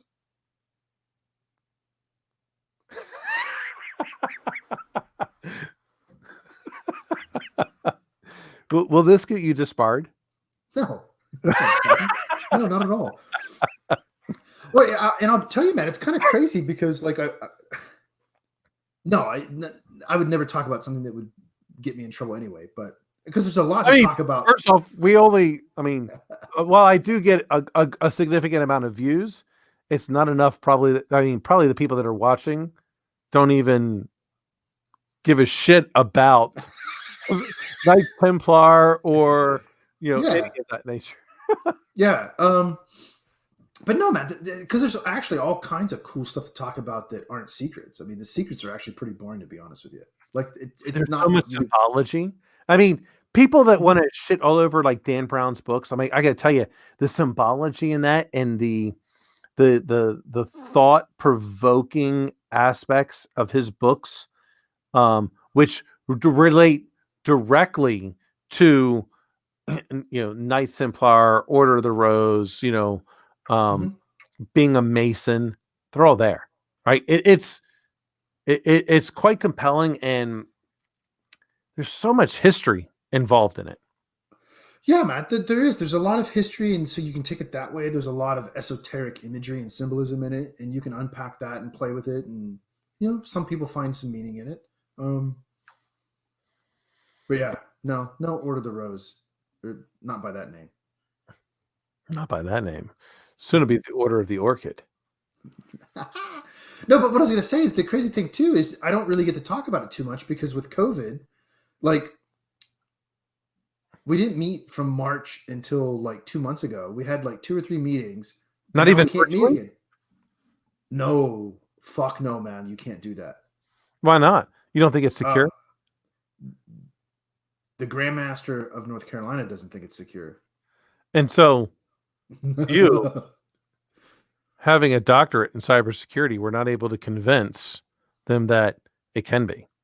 They didn't ask me my opinion. You didn't offer it? Nope. Why not? Not my place, man. What do you mean it's not your place? You're like the grand poobah of your particular area. No, man. I'm a humble servant. Dude, you've got I like get. a big axe. That's more than a humble servant. I have a spear, Whatever. a staff, if you will, man. And my responsibility is to guard the door, and that's what I did. You know, you should be aspired to be more than just the guardian of the door. Oh, it's an inevitability, man. You just gotta wait and take your turn. And what self-respecting dwarf only has a spear? It's the instrument. It's the implement of my office. You know, funny enough. So, you know, for those from a martial arts perspective, the spear is considered the king of all weapons, because it is so versatile. It could do all these different things. But the straight sword is considered the queen of all weapons because it is so difficult to master. Mm-hmm. So the spear is quite seen or seen quite prevalently in many different genres because, well, it's versatile, it's powerful, and effective. Yeah. Well, it's nice because you can keep a nice big distance. Yeah, I mean, you know, you're talking. It's you can keep people 6 feet away, so we're social distancing, not getting COVID. Yeah, right. So, were you all having meetings? No. You. The decree was no meetings were to take place. So then, how are you to? I mean, is this the real reason why Joe Biden is president? Because you all weren't able to have meetings? Maybe, dude. I don't know. I'm not part of that lodge Yet. I can go visit, but it's an interesting system, man. But we'll have to see. This is another instance where. Are you able to disclose what level of Mason you are now? Yeah, of course I am. What do you mean? That's not a secret. So what level of Mason are you? All right, so this takes a little bit of an explanation because people massively misunderstand this. There are 3 degrees in what's called a blue lodge. Yeah. And so the 3rd degree, if you want to think about it hierarchically, is the highest. Mm-hmm. After that, everything is lateral to it. There are no higher orders or degrees. Now, they are numbered so that you can keep track of which one's which. And so you can go to the Scottish Rite, which has another 32. There is no 33rd. That's an honorary one that's bestowed on you based on your benefactoric work, right? So basically, you have to be very active, lots of charity work. Which is what my grandfather was. He was of the Scottish Rite, and I had some family members that continue to want me to join because of my lineage. But yes, 33rd Rite. You know, the 33rd was. I mean, it's honorary. It's bestowed upon you by the Brotherhood. And it's a big deal, but it's not a degree. Right. The 33rd, the 32nd is the huge deal. It's the end of the Scottish Rite. Yep. So I don't belong to the Scottish Rite. The other main, and by far, Scottish Rite is the most popular. Now, are you not part of the Scottish Rite because you're a pagan? No. So I'll explain. 9 out of 10 people you meet, if they belong, 8 out of 10 people you meet, if they belong to an appendant body, will belong to the Scottish Rite. The other 2 people belong to the Shrine, and those are the dudes with the fezzes that drive the cars in the parades. Are you Shriners? No, I'm not part of the Shrine because that is well regarded to be the party group. Like if you want to party, and I mean fucking party, you join the Shrine. I don't know if that's true. I've never been to a shrine, but that's the perception. So which group are you a part of? I went to the York Rite, which is the other main appendant body. And so that consists of 3 groups of degrees. I think in total it's 13 more. 11 maybe. I lose track. Because there's one that we don't do in the US that they do in Europe. and it gets a little wonky how it All works. parts of Okay? Europe, or like England, like Europe. Europe in general. There's some exceptions, but generally speaking, yeah. All right. So I went to the York Rite, and so your joke about the pagan is funny because the there's only one place in all of Masonry. There's only one set of degrees, and there's 3 of them. And one in particular that you explicitly have to be a Trinitarian Christian, and that's in the York Rite in the chivalric degrees, which is the Order of the Red Cross, the Hospitaller, and the Order of the Temple, which is the Knights Templar. In order to have those degrees, So you're not a Hospitaller. Yes, I am. I'm an Order of the Red Cross Knight. I'm a Hospitaller Knight and an Order of the Temple Knight. Interesting. And in order to earn those, so you can do the other degrees in the York Rite without professing an explicit Trinitarian faith. In order to be in the chivalric degrees, you have to be a Trinitarian Christian. So how did you do that? What do you mean? How did I do it? Well, I mean, you being a pagan beliefs, how did you express your Trinitarian beliefs? A pagan belief system isn't exclusive to a Trinitarian belief system. Yeah, but there's an aspect of the Trinitarian belief system of being the Father, the Son, and the Holy Spirit that would be contrary to your pagan beliefs. I disagree. I don't think they're exclusive. I think things are a little more fluid than that. Are they? Look. Yeah. So I'm pretty sure Jesus was not transgender or transcendent in this case. What? No, I'm not suggesting that that's in any way, shape, or form true. The corollary is that. So I don't know if you ever met Guinea Khalsa at Capitol. He was a doc student that I mentored for a bit, but he's a Sikh. He cannot earn those degrees because he's a Sikh, but he's a 32nd degree Scottish Rite Mason. Right, because he's able to. Because in the Scottish Rite, from what I recall, the biggest thing is that you believe that there is a higher power. It doesn't necessarily have to be the Christian God. You have to subscribe to that to be a Mason in general. Period. A Christian God or a higher being? A higher power, rather. This is where things get a little jurisdictional. So in general, the idea is that it is a supreme being, undefined. You can substitute in a synonym deity. Okay. Could you say at the end of a prayer, a woman? I mean, I suppose you could if you wanted to, but is that but that's not the same thing as saying amen. It's not, and I was going to add on to it. Let's not forget that women cannot be Freemasons in the U.S. Well, the funny part about that, which is the joke, which is amen has zero to do with your sex. And I cannot believe that the monocrats would actually open Congress by saying that. And literally, I want to go on record is that if you respond to someone saying amen with a woman, you are a moron. Yeah, you are. You're a complete idiot. The proper response is either amen in return, or if you prefer, so mote it be. Well, right. Well, which is the exact same thing, right? Yeah, because people don't understand that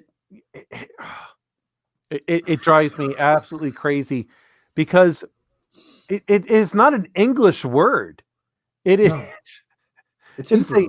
It's a Hebrew word that basically say, I agree. Yeah. Yeah, let it be so. There's different. Yeah. Anyway, so the Scottish Rite is almost entirely Kabbalistic. So it's much more, if you want to break it down, Old Testament driven, it's also very esoteric. The York Rite is a bit more literal, but it continues the narrative and the story and the symbolism that's present in the first 3 degrees. Now, to add to this bit of mystery, I did receive an invite 2 months ago to join an invite-only Masonic order called the Allied Masonic degrees. And this is something I was actually really excited about. And it is the reason I joined the York Rite, because you can only get invited to it if you're an Order of the Temple Knight. Okay. Why are you excited about this? Because this is the body that conducts research. So is this also the part where it's going to allow you to instill the pirate party and unite the Carolinas? I don't know. Wait. Do you not know, or you don't know? No, I don't know, because I got the invite. So it's invite only. Okay. And I finally got the invite because each state can only have 27 Order of the Temple Knights in the Allied Masonic degrees at a time. So you got to wait for a spot to open up if they're full. So it just so happened. Who did you kill?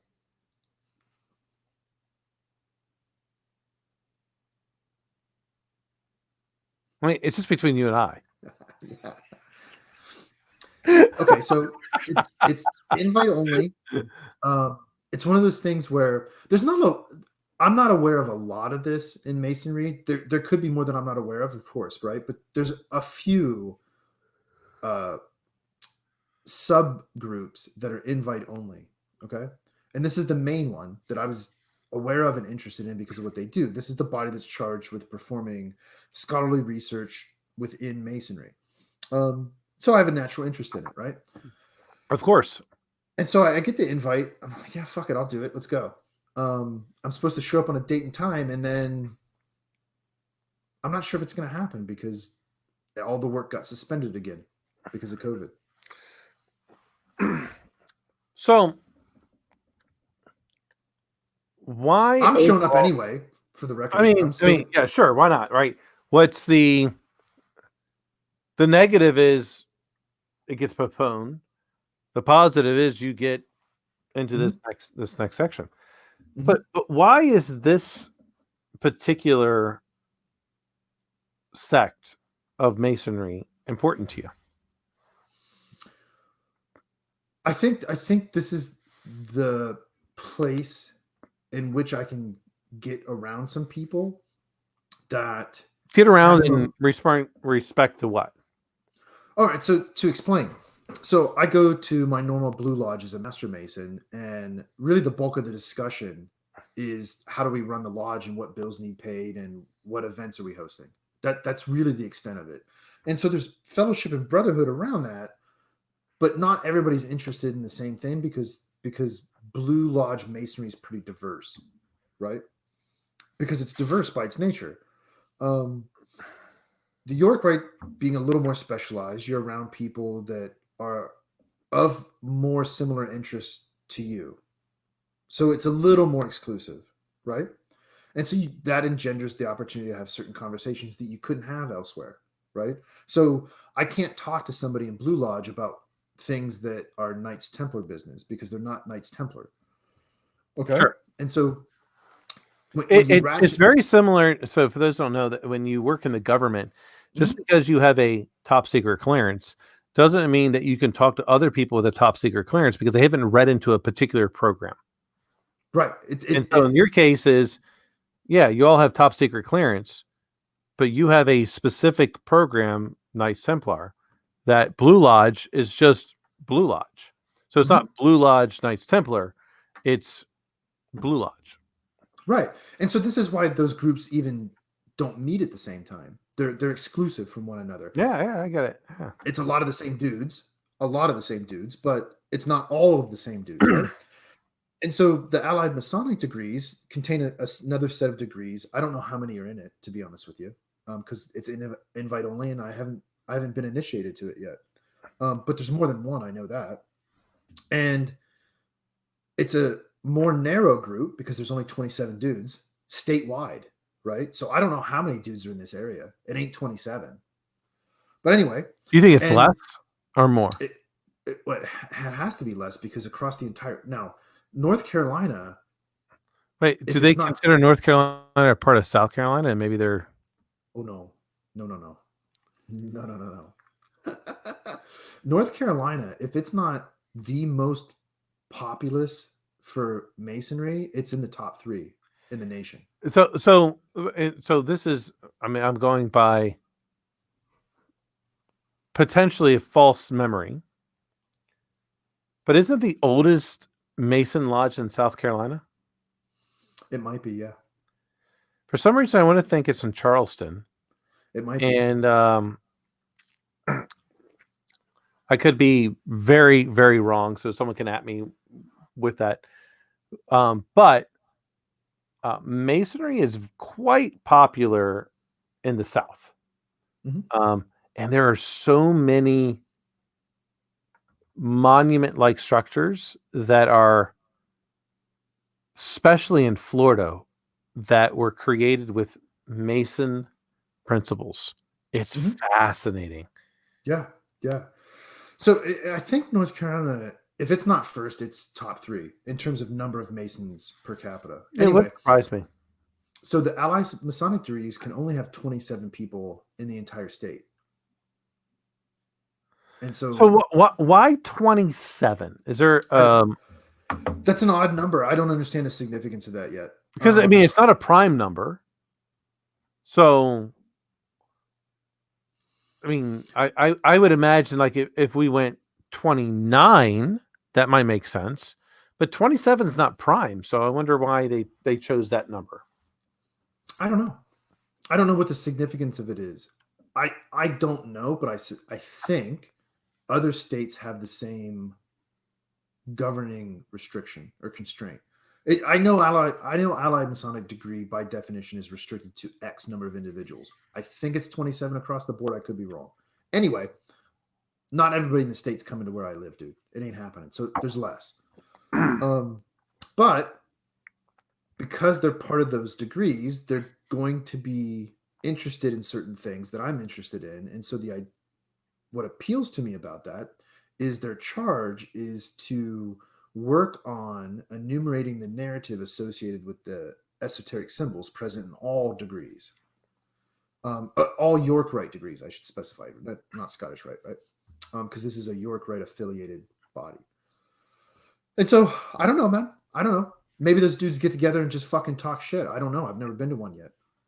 So why did you choose York Rite over Scottish Rite? Because I mean it is a choice, right? And you can do both. You can belong to all of this if you have enough money. And I say that because you have to pay dues. Every time you join one of these things, that's more dues you got to pay. So annually, how much dues do you pay to these organizations? And Blue Lodge. do you think they support Biden or Trump? My lodge is largely red. In fact, I think there's only one Democrat that I know of because he's a city councilman. We have 2 city councilmen. One is Republican. Well, that's not true. One dude lost his seat by 1 vote. And now I think he ended up One vote. 1 vote, dude. 1 vote. It was a big deal. And I think he ended up becoming the commissioner. I don't know, man. Because remember, I don't live in that city. So I'm, the lodge is right next to the university, which is why I picked that lodge, because it's on my way home or my way there. Like I go right past it every time. But that's not my district. It's not my city. The other guy that still is a councilman is a Democrat. And if you listen to people talk in passing, he's the only one. So, I mean, take that for what it's worth. We don't talk about that. You're not supposed to. And thankfully, everybody follows that rule. I think that's good. Mm-hmm. I can definitely tell extremists when they talk. And sometimes I enjoy just, all right, let's see how far you're going to take this. But these aren't people I consider friends or those I want to really collaborate with. Mm-hmm. I'd rather talk to the people that I just have a slight difference in. Because, well, I mean, that's the area that's probably most important because I consider myself a reasonably intelligent person. So I want to talk about those things that can help expand my viewpoint. An extremist tends, regardless of a right extremist or a left extremist, they tend to turn me off, and I just don't want to. I don't want to talk with them. So Yeah, well, that's one of the things that I've found I like about masonry is because there's bonds in common by the nature of being there and doing those things, right? And the stuff you go through to get to those points. Um, you end up having more in common to talk about than you do in difference to talk about. I think it's good. Yeah, and a lot of it, almost all of it, revolves. You're either talking about one or two things fundamentally. Either you're talking about business, which is how do I pay the bills to keep this building open, which has to be managed, or you're talking about things that have some type of moral basis that are designed to help you learn how to be better as an individual so that you can make the body stronger. And I think there's an appeal to that. I don't know. I think that answers your question, man. But the Allied Masonic degree, it's supposed to be essentially the research arm. And that's why I was interested in it. What is your degree? What do you mean? What is my degree? Yeah. So what level of masonry per sect are you? I am a master mason, which is a 3rd degree mason in the Blue Lodge, and I am a knight of the Order of the Temple in the York Rite, which is, man, I don't remember. It's either 11 or 13 total. But you don't count them that way. That's a misnomer. A 32nd degree Scottish Rite Mason is the same as me because he's a 3rd degree Master Mason. Got it. So, in the event that this super exclusive sect inside of the lodge, what would that be for you then? So you'd be a 3rd degree Mason, Order of the Knights Templar, and what? Because there's a super secret. Oh, fuck it. I'll look it up and I'll tell you, dude. Oh, you know what? Wait. I don't need to look. Check this out. So, like, because I just want to make sure when I introduce you next time, I can make sure I add all of your your appropriate titles. So, because as my friend Amanda, who I said has the most, she has more nicknames than Apollo Creed and Rocky. I want to be able to make sure I get all of your titles in there as well. That's fair. So I'll explain. So these are symbols. These right here are the 3 bodies in the York Rite, and each one of those has. Isn't that first one's missing the eye, the all-seeing eye? Okay, so this is which was what you would see on our monetary our currency. Yeah. So this is what's called a Mark Master Mason. So this comes next, right? So that's the 4th, 5th, 6th degrees. So there's 3 in that. Okay. That's called, fuck it, I don't remember now. The second one, which is actually my favorite, is called the Cryptic Council. That has 4 degrees in it, with one that's optional that we don't do. And then the last Why don't you do it? And what is it? Man, what's it called? I think it's called like Super Illustrious Grandmaster. It's completely optional. Why is anything optional in a secret society? Because it's just not necessary. It's just not necessary, so it's optional. The last one there is the chivalric degrees, and so that culminates in the Order of the Templar, or the Knights Templar. So what do you say about those people that believe that everything that you're doing right now, that says Knight, Sir Knight, so it's Dr. Sir Knight. Shouldn't it be Sir Doctor? No. Because I mean, it's the Reverend Dr. Martin Luther King. That's true. So what do you say about for those people that would say that you belong to an organization that is demonic? I've never heard that accusation. I've heard and read accusations that Masonic rites are Luciferian. Well, yeah. Okay. And And I'll explain that in a second. Give me 1 second here.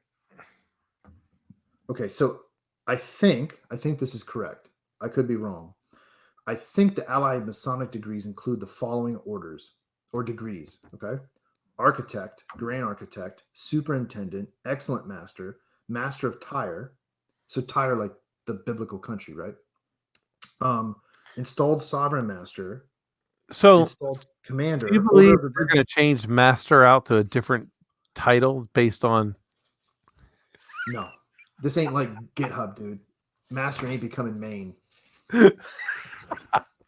Oh, sorry. So I don't. It's just funny to me that people always want to assume a particular aspect to be negative, that it has to be Right. master slave, and that a person controlling that of someone else. Not Jesus, in favor of dude. it. And based on everything I know about the Masons, they're not in favor of slavery in any way, shape, or form. There's like another 16 degrees in this. Holy shit. Dude, you got a lot of work to do. Hey, man, I've been busy. So, no. And so where master comes from is master masons, right? And so this gets into operative masonry. And you could go on and on about this, right? But it's just the idea that somebody had all the knowledge of how to do something. And so they were the master of that, what was going on. And you had a hierarchy of labor organized underneath that, none of which were slaves. They were all striving to become free men. And so this is what I was saying last week. Yeah, I mean, it's very similar to martial arts. Like, master means teacher. So when we say in the Chinese martial arts disciplines, we say sifu. And sifu means teacher. But in other aspects, it means master. No, it's sifu. It's teacher. You're my sifu. Right. And so in the narrative of Freemasonry, the speculative kind, the idea that the master had certain knowledge that did not get distributed to the subordinate workforce, and that he was charged with the responsibility of keeping that. And that there's a lot of, that's where you get into stuff that, right, you'd have to be in a lodge with me. We could talk about it, but yeah, man, I don't know how all this works because I've never been there yet. That's kind of the cool thing about it. Yeah, that's kind of the cool thing about it. Sometimes, like I remember going in for my first degree. I'd met a couple of these dudes and talked to them like maybe for a couple hours total. And I went there not knowing anything about what was going to happen. And I quickly decided this is going to go one of two ways. This is either going to go in a way where I'm okay with what's going on, or it's not. And there's only one door out of here, and I'm probably going to have to fight a bunch of dudes to get out of it. And so you just make a choice. Am I okay with letting this go and see what happens, or am I just going to leave now? Because you have that option. I mean, it's like that with every decision we make in life. I think if you're really putting yourself into it and trying to progress as an individual so that you can lead yourself first and foremost, right? I think you have to become comfortable with that. There's a really interesting point of like, okay, dude, screw it. Let's go. Let's see what happens. I mean, look, man, dude, I ain't getting in a brawl. I mean, well, you would. I mean, if I had to, I would. But the point is the situation wasn't that extreme. It's just one of those moments where, with a little bit of hyperbole attached to it, right? You can illustrate the point of that this is a decision nexus. And there's paths that stem off of this, and you never know what it's going to turn into. I had no idea that the Allied Masonic degrees existed when I decided to join Freemasonry. I only became aware of that after the fact, and I became aware of it because somebody that I know that became a Knight Templar got invited to this before I did, like last year, and I'm like, oh, what's that? And they told me a little bit about it, and I'm like, well, that's kind of interesting. I guess I'll just wait. And so I waited, and the letter just showed up, dude. I'm like, okay, dude. Anyway, I didn't even... Did it show up by owl? Did an owl drop it off? No, man. It showed up in my fucking mailbox. I mean, it wasn't like a drone? No, man. It was just a regular mail. I personally know the guy that signed it. Pre-sorted, first class? No, man. It was a regular old envelope with a stamp on it. He printed it off his like HP inkjet. I didn't answer your funny, question about. all the people out there. The joke in this case is, hey, it says on the envelope exclusive, and it says like pre-sorted. It's literally bulk mail. Yeah, right. I didn't answer your question about dues. I think in total, Blue Lodge is the most expensive. That's not true. York, right? Because there's more degrees. Man, probably in total, I'm probably going to end up paying now somewhere around $400 or $500 a year. And what benefit do you get from that? Well, there's two sides to this. What's your benefit? Yeah. There's two sides to this. One, the majority of that money actually goes to charity, and they're really good charities. Like one of the ones that actually ends up affecting me more than I ever would have thought is we have one. I don't know how many exist, but there's not a lot of them. Not every state has it. We have an orphanage that we run, and it's entirely Masonic run. It's just orphans, right? They're not Masonic orphans. They're just kids, man. But that place is entirely funded through donation, 100%. We also have one of the only retirement centers. Now that's for Masons. So I think those are really good social causes, right? You have both ends of the spectrum, the young and the old that have to be taken care of and looked after. And we provide for that. The vast majority of our dues goes to that and to the operation of the lodge itself. So there's that part of it. Okay. I personally don't derive a lot of value out of the charity work that we do, because we do like events and fundraisers, and that money gets donated. We've donated a lot of money every year. My lodge, our little thing, every lodge has their own little thing. Our little thing is we put on a putt tournament, and all that money gets donated to, there's two charities. I don't remember their names off the top of my head, but one of them is a trauma rehab center for veterans, and the other one I think is a rehab for veterans, like an addiction rehab. Okay. I don't remember the names, but that's pretty cool, right? I'm not so into that. I do it because it's part of the obligation, and I'm sincere about it, but I'm not into that. What I'm personally really into is the esotericism, and the idea of unpacking these symbols to try and build up moral code and improve yourself. That's personally what I like about it. Right on. I get it. I like the ritual of it, man. Just straight up. Well, I mean, I get it. I get it. I mean, we are, as humans, we tend to flock towards things that are ritual because we want consistency. We want repeatability. Mm-hmm. So I get it. Anyway.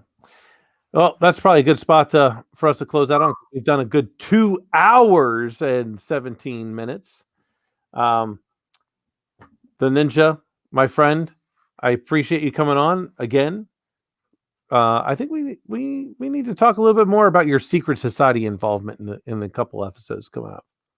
Hey, I'm happy to talk about all of Masonry as far as I am able and knowledgeable. I don't just mean the Masons, the other secret societies you're involved with too. Hey, man. There's a couple cool ones out there, dude. I'm sure there are. So, all right, my friend, have a great rest of your week.